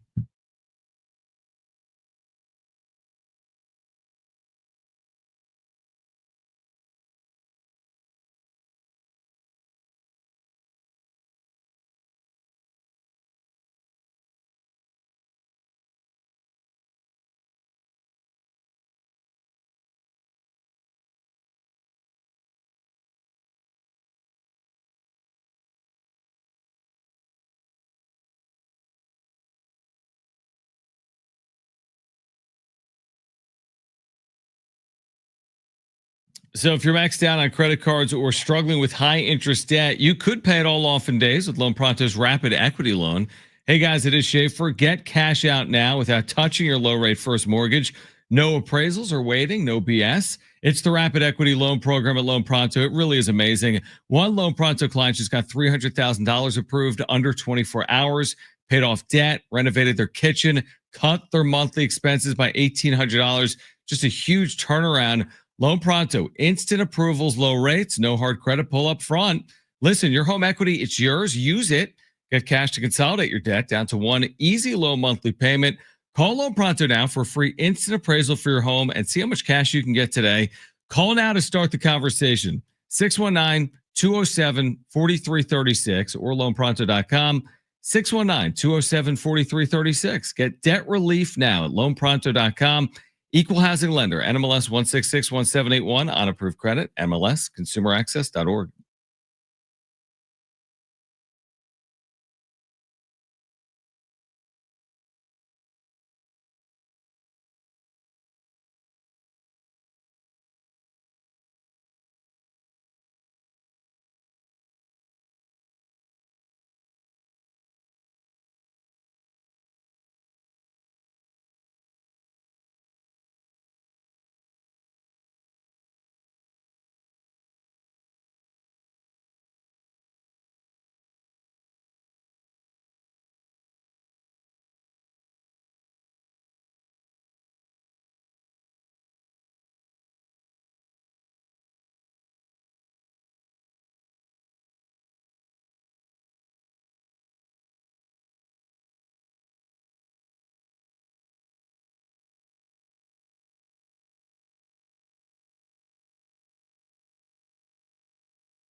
All right, the iHeartRadio Music Festival is back. Live performances by Ed Sheeran, John Fogerty, and more. September 19th and 20th at T-Mobile Arena in Las Vegas. 2 nights, 1 stage. Buy tickets to AXS.com. Get them now before they sell out. All right, final chance. Final chance is right now.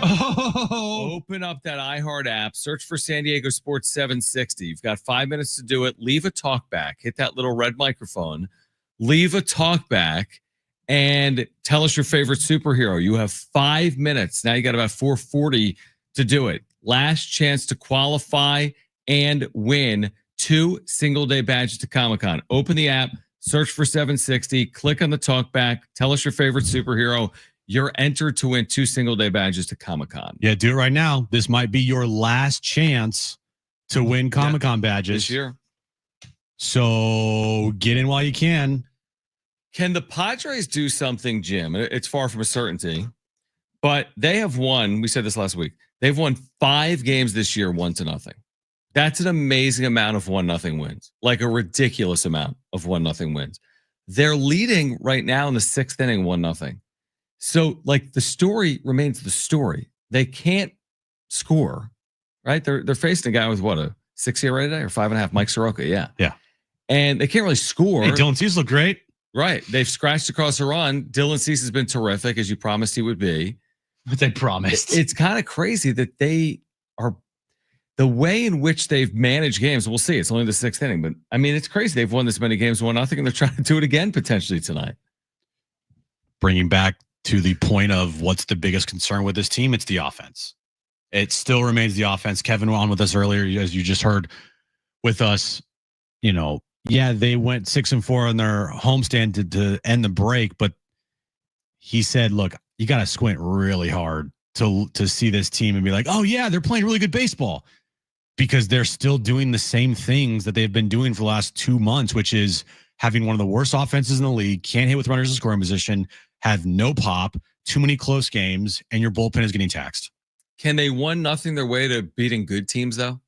Because they've got among the worst records in baseball against good teams, 18-31. No, you can't. Against teams over 500. Because clearly it hasn't worked for them this year. It really hasn't. I think Kevin wrote this, fourth worst record in the NL against teams over 500. Now they've cleaned up against bad teams. Yeah, you could 1-0 your way to beat bad teams, but you can't 1-0 your way to beat good teams. And in the postseason, you're going to have to get timely hitting. You're going to have to hit with runners in scoring position.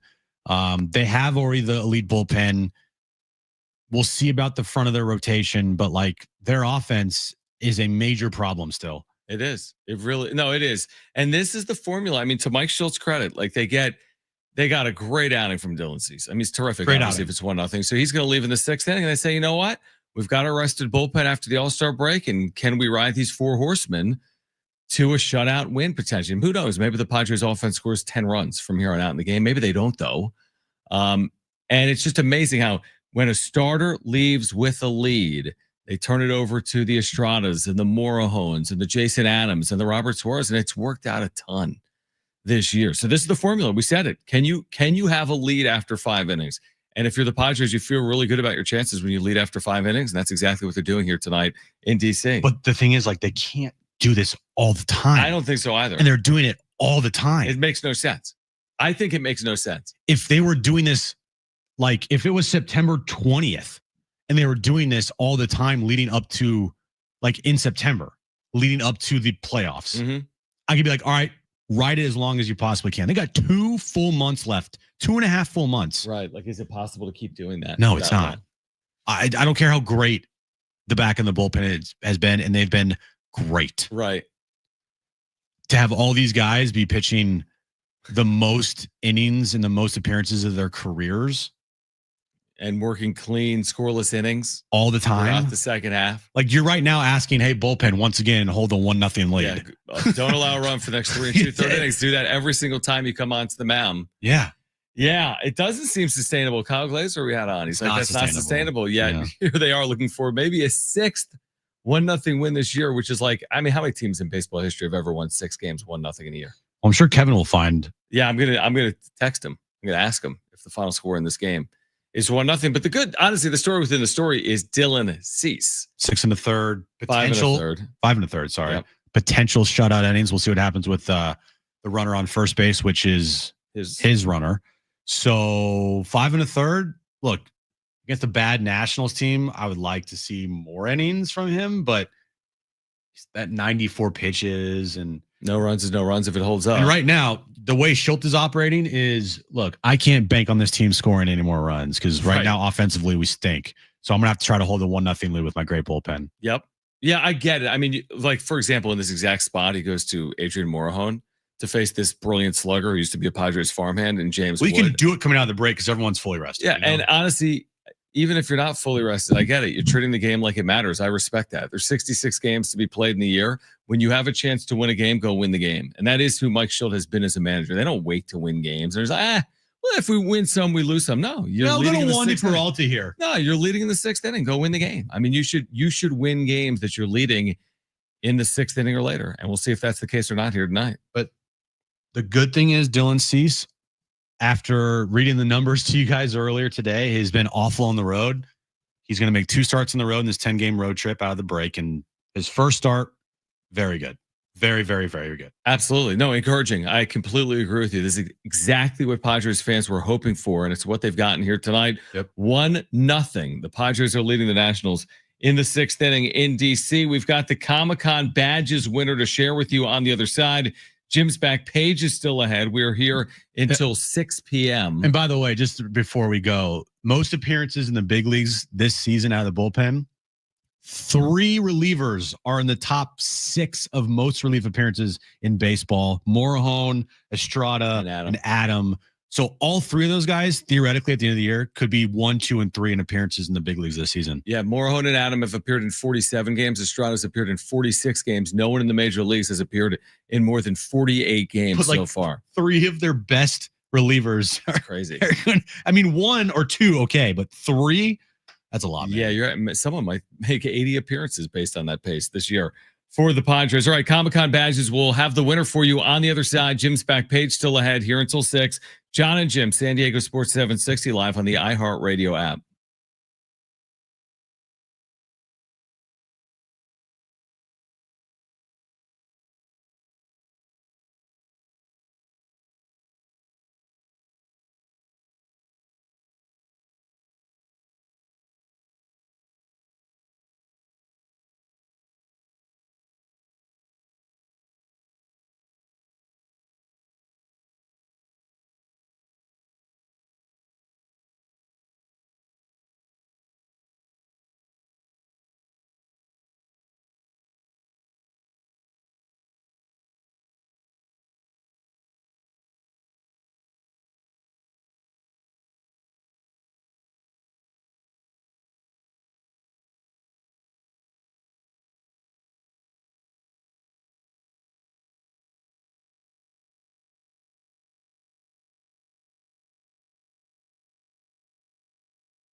All right, this update is brought to you by the Jim Buttrell Real Estate Team. Padres and Nationals in DC right now. Padres are holding on to a 1-0 lead in the top of the 7th inning. And tomorrow, SDFC, they take on Vancouver at home at Snapdragon Stadium, a battle between the top two teams in the Western Conference. 7:30 kickoff, 7 p.m. is when our pregame coverage starts right here on San Diego Sports 760. Would you like to know what your home would sell for today? Get a simple text message with your home's value by texting your address to 855-600-6000. You'll get no phone call, just a text. Jim Petrell has the buyer. Simply text your address to 855-600-6000.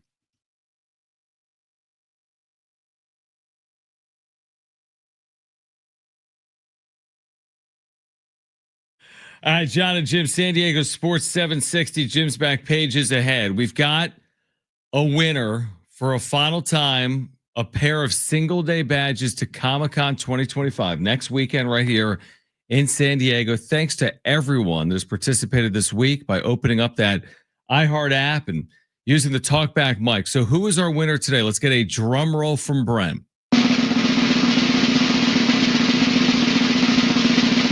Congratulations to Chris from Oceanside. Wow. Chris from Oceanside, you have won a pair of badges to Comic-Con. Congratulations to Chris. Next weekend, we gave away 10 badges, a pair of single day badges to 5 different winners this week. So we gave away 10 badges. It's our best giveaway of the year. And thanks to everyone for participating all week long. That's next weekend. What, 135,000 people, I think they said, expected. Something like that. That good. Next weekend is for Comic-Con. I think it is. I think it's pretty cool. You guys have attended. I've been outside. It is a scene, man. It's a lot. It's a lot. It is a lot. I mean, you get in there and you don't even realize how much you walk. Right. And you're like, I just went 10 times up and down the convention center. I don't even know what happened. Right. Because you miss a lot of things. What are you attempting to do? Like you specifically, once you're in, you have a badge, you're inside the convention center. What are you seeing or what are you doing once you're in the convention center? There's a lot of like memorabilia from movies. So this year, I'm sure they'll have props and costumes from maybe like the new Superman movie or the Fantastic Four movie. So you're seeing it. You're not. No one's purchasing. No. You're seeing it.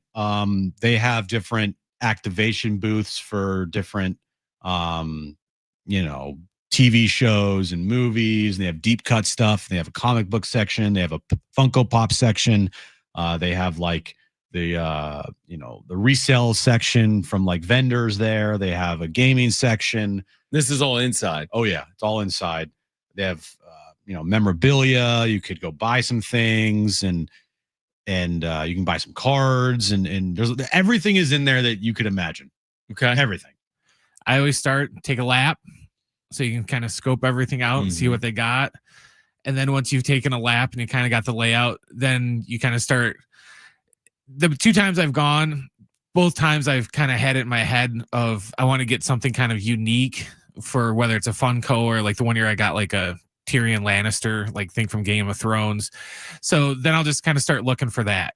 Because like if you're looking for like a unique Funko or something like that, there's going to be millions of them because it's like every 5 feet is going to be a new booth. So you'll have tons of those to look at.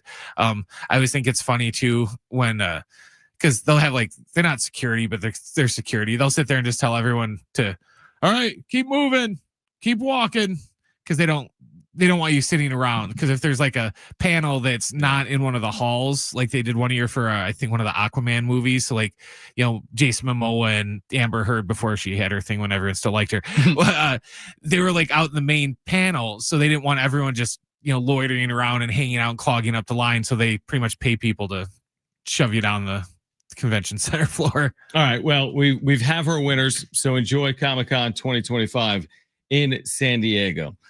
Jim's back page is coming up. I meant to touch on this earlier. SDFC tomorrow night. You can hear it right here on San Diego Sports 760. This is a massive match for them because you look at the Western Conference standings. We're now into the second half of the year, and the top 2 teams in the West are San Diego and Vancouver. They're squaring off tomorrow night at Snapdragon, a match you can hear on San Diego Sports 760. San Diego FC, 42 points. Vancouver, a match in hand, 41 points. That's tomorrow night. I mean, that is a huge match. The third place team, by the way, Minnesota, is only 2 points behind San Diego and 1 point behind Vancouver. This is a big match. There's 11 matches to go. in the regular season. And another good opportunity, I would say, for SDFC at home. They've been great at home. They weren't on Wednesday night, but on the whole, they've had a really good year at home.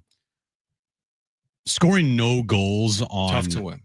Wednesday. You can't win games when you don't score goals. Tough to win. But also the storyline of Milan Olaski, that they can't come to terms on an agreement. And then he's one of your leading goal scorers. I think he might have been the leading goal scorer on the team. He's one. I think he is. He is. 10 goals. Dreyer. Maybe 10. They might have the same amount of goals, but I know Milan Olaski is one of the top goal scorers in the league, especially per minute. I mean, yeah, per minute is number one. Per minute, Dreyer has 11, Olaski 10. Okay, but still one of your top goal scorers. Now it makes it harder on your club. And now, the other team is not going to have to game plan for Milan Olaski. Mm-hmm. So without Milan on the team, how are you getting that other scoring? And that's what we said the other day. Like, how can you get that other scoring from other players around the club when Milan is now not there? I mean, that's what I'm curious about come Saturday, because it was in the match against Vancouver on the road. You talked about it. He had 4 goals in 12 minutes against this Vancouver team that at the time was in first place in the Western Conference and right now is in second place. So these are opportunities for SDFC. Their next match, by the way, is at home against Nashville coming up next weekend on a Friday. Then they break for Leagues Cup for about a week and a half. And then the regular season ends in October. You're kind of pushing. They got a long year. It's a long soccer for an MLS. It can go like 10 months. Well, it can go to December if they made. That's right. Cup. Yeah. And then like a month or a month and a half off. Yeah. That's ridiculous. So you're right. It can go all the way until December. Listen, at this point, is it safe to say, Jim, they're making the postseason? Unless something drastic happens or catastrophic. You're in first place. That'd be a disaster, right? Yeah. I'm not saying that they have to make the playoffs as the top seeded team in the West, but they have to make making the playoffs now with this much of the season that has gone by, you kind of have to do it. So I think going into the rest of their season, they're going to have to figure out how to score more goals. And that's something that they obviously know they have to figure out how to, figure out, because without Milan there, that weapon that they had, how are you replacing that? Yeah, no, absolutely. So you can hear it again tomorrow night right here on San Diego Sports 760. There'll be no 1-0 win for the Padres today because they lead 2-0. Small ball for the win, baby. Because they lead 2-0. The story tonight to this point, they're in the 7th inning. It's 2-0. Opening game of a 10-game road trip against the Washington Nationals. The story tonight is Dylan Cease, who struck out 10 batters in 5 1/3 scoreless innings. He did not issue a walk. So Dylan Cease getting the second half started the way the Padres are hoping it would start. We'll see if they can hold on to this 2-run lead, maybe extend out this 2-run lead. The Nationals, they took 2 out of 3 earlier in the year. The Nationals are 20 games under 500. So win a series. Exactly. So at least win the series against the bad Washington Nationals. And by the way, it's not like the Miami Marlins are good. They did have a 7 or 8 game winning streak at some point recently, but the Marlins haven't had a great year as expected. You're playing the Marlins coming up. They're well under 500. So yeah, I mean, I think a 6-4 road trip is at least something to strive for the Padres, especially if you get out of the gates, win a series in DC. I think at that point you're striving for a 6-4 trip. The one thing about this offense, it's going to be torture. It's going to be torture to watch this team. The amount of effort and work that they have to put in to just put one run across the board, it's so much, dude. It is like, and give me a good analogy of like what watching this offense is like. I don't know. Well, it's whatever's hard on them to score. Yeah, whatever sucks and whatever is hard for someone to do, like that's the Padres offense. And I really don't get it. The fact that Manny Machado, he's run into a ton of balls. He's hit 17 home runs. But the fact that like Tatis doesn't just randomly run into a ball, or Merrill, or, it feels like it should happen more often than it's happening. It's not like Tatis has the lowest home run total of his career. He could still hit 30, and Machado probably hits 30. But it does feel like they're really lacking for power. I mean, Sheets has run into a number of balls this year, but for whatever reason, it is pulling teeth analogy. There you go. Feels like pulling teeth. And it's just so, man. This is who they are, dude. The great pitching, great bullpen, and Manny Machado and scratching and clawing to put on just enough runs across the board. Padres baseball, it's torture. 2025, it's torture. Yeah. I mean, you're 100 games in basically at this point. You're right. This is who they are. I have no idea how it could change. Maybe at the trade deadline. This doesn't change at the trade deadline unless Jackson Merrill has a 10 home run month or Fernando Tatis Jr. has a 9 or 10 home run month. Like that's what we're looking for. I'm not counting on, Luis Robert Jr. to have an 11 home run month after the trade deadline if he gets it. I'm just not counting on that. So again, bullpen's been great. Dylan Cease has been great. Padres are leading the Nationals in the 7th inning, 2-0. We'll see if the bullpen can hold the lead. We're going to come back one final time here for the week with the back page. And then it feels like the longest week ever, to be honest with you. Because we're gone. We're traveling. We're here. They were gone. Then we're back again. We're in Vegas. We're blah. Earlier this week, twice. you flew home from New York on Monday morning. I did. That's crazy. I drove home from Vegas Sunday night. Sunday night. I know. It's been a long week. And then 2 flights, one to Vegas, one back here. I know. And then finishing up the week here. It's insane. It's the week that never ends. I'm going to sleep all weekend, and it's going to happen all over again. Yes, it will happen. Well, except without the travel. Yeah, exactly. All right. On the other side, we'll get to Jim's back page. Don't go anywhere. This is Jon and Jim on San Diego Sports 760 and live on the iHeartRadio app.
All right, Jon and Jim, San Diego Sports 760, SDFC back in the pitch tomorrow night.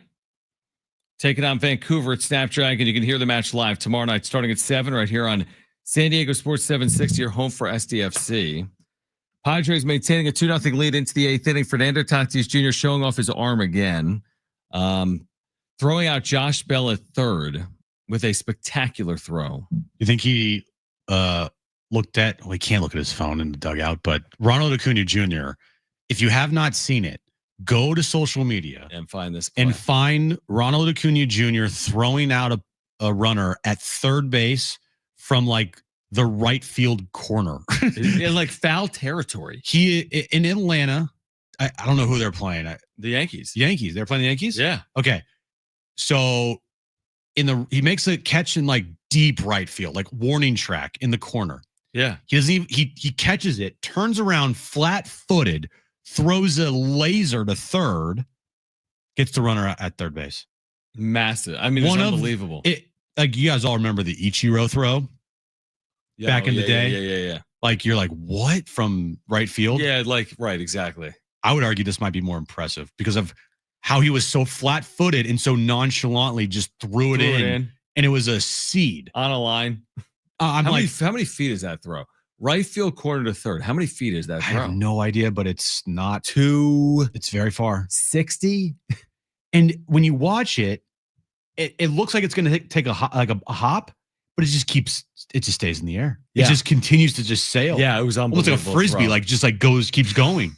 Dude, but unbelievable. Tatis here in this game.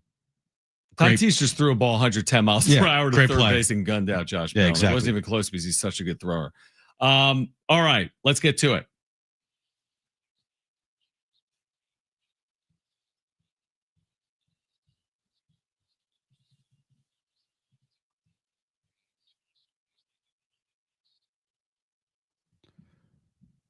Shake Shack. If you're a fan of Shake Shack, mark your calendars for Sundays for the rest of July. July through July 27th. Okay, customers can score a free Chicken Shack Shake Shack's crispy buttermilk marinated chicken breast sandwich topped with lettuce, pickles, and buttermilk herb mayo by placing an order of $10 or more using the promo code Chicken Sundays. So if you spend $10 or more, you get a free Shake Shack chicken sandwich at Shake Shack. Say that 3 times. I won't. Okay. Yeah, Shake Shack is delicious, by the way. I've been, but not a ton. Why would you go? You don't eat chicken. But I eat shakes. You eat shakes. He likes fries. Yeah, I've been. They have good crinkle cut fries or the little, I don't know what they're called. Crinkles. Crinkled fries. I don't know. It's just like hearing you say words. See what happens. I don't. Okay, what else you got? A&W Root Beer is set to release a new ice cream sundae flavored soda coming this August, combining classic dessert flavors with a fizzy twist. A limited edition beverage will be available in both regular and zero sugar varieties. What do you think of that? That sounds very good. Sounds really delicious. Brent, I feel like Brent would be a fan of that. It seems like a dessert soda. A dessert soda. You go to Temecula and they'll be like, oh, this is a dessert wine. It's like, yeah, that sounds like a dessert soda. Yeah, it does. Chocolate sundae soda. Sounds good. I'm not a big root beer guy. I've never been a root beer guy. Yeah, I tend to agree with that. I don't hate it. I just don't drink it very often. Root beer's okay on its own, but root beer floats are one of the greatest things ever. Ooh. Hot take. I don't think it's a hot take. Yeah, it's not a hot take. But for me, I wouldn't. What about a root beer float? No. You don't like it? I just don't like the taste of root beer. Yeah. That's what the ice cream's for, man. But still, you would taste the root beer flavor though, even with the ice cream. Right. And finally, we all saw the Coldplay meme, or not even a meme, just what happened at the Coldplay concert between the most viral thing ever. One of the most viral things I've ever seen. And they're trying to blame it on Coldplay now too, not on them. It's incredible how if these two people, the CEO of this company and his HR director, if they literally just did nothing, this would have not turned into what it is right now. Yeah, but is that your initial reaction? Okay. No, I get it. What's your initial reaction going to be if you're caught red-handed? You freak out. That's basically, I mean, again, does it make it a million times worse? It made it 100 million times worse. Mm-hmm. If they just acted normal and if they just like kissed, yeah, probably nobody would ever be the wiser. No, I don't know if that ever gets out. The CEO of some random company. You know, like how would you put the 2 and 2 together? Like, oh, that's not his. Someone at Coldplay that would know him? Like him. But what are the odds of that? I didn't know this guy. Of course not. Nobody knew this guy. So anyway, the statement that he released yesterday, the CEO. It's not a real statement. It's not a real statement? No, the company has since come out and said there's been no real statement other than this one. Oh, well, then never mind. What's the statement? Well, here's the fake statement that was making its rounds yesterday. And it was being put out there as like legitimate. Definitely. It's pretty funny. Like the fake one. It's pretty funny. Yeah. So his name's Andy Byron. Okay. Mm-hmm. He's like a billionaire. This was the fake statement. I want to acknowledge the moment that's been circulating online and the disappointment it's caused. What was supposed to be a night of music and joy turned into a deeply personal mistake playing out on a very public stage. I want to sincerely apologize to my wife, my family, and the team at Astronomer. You deserve better from me as a partner, a father, and as a leader. This is not who I want to be or how I want to represent the company I helped to build. I'm taking time to reflect, take accountability, and to figure out the next steps. Everything's fine there in this fake statement. Right. Personally and professionally, I ask for privacy as I navigate this process. I also want to express how troubling it is that what should have been a private moment became public without my consent. I respect artists and entertainers, but I hope we can all think more deeply about the impact of turning someone else's life into a spectacle.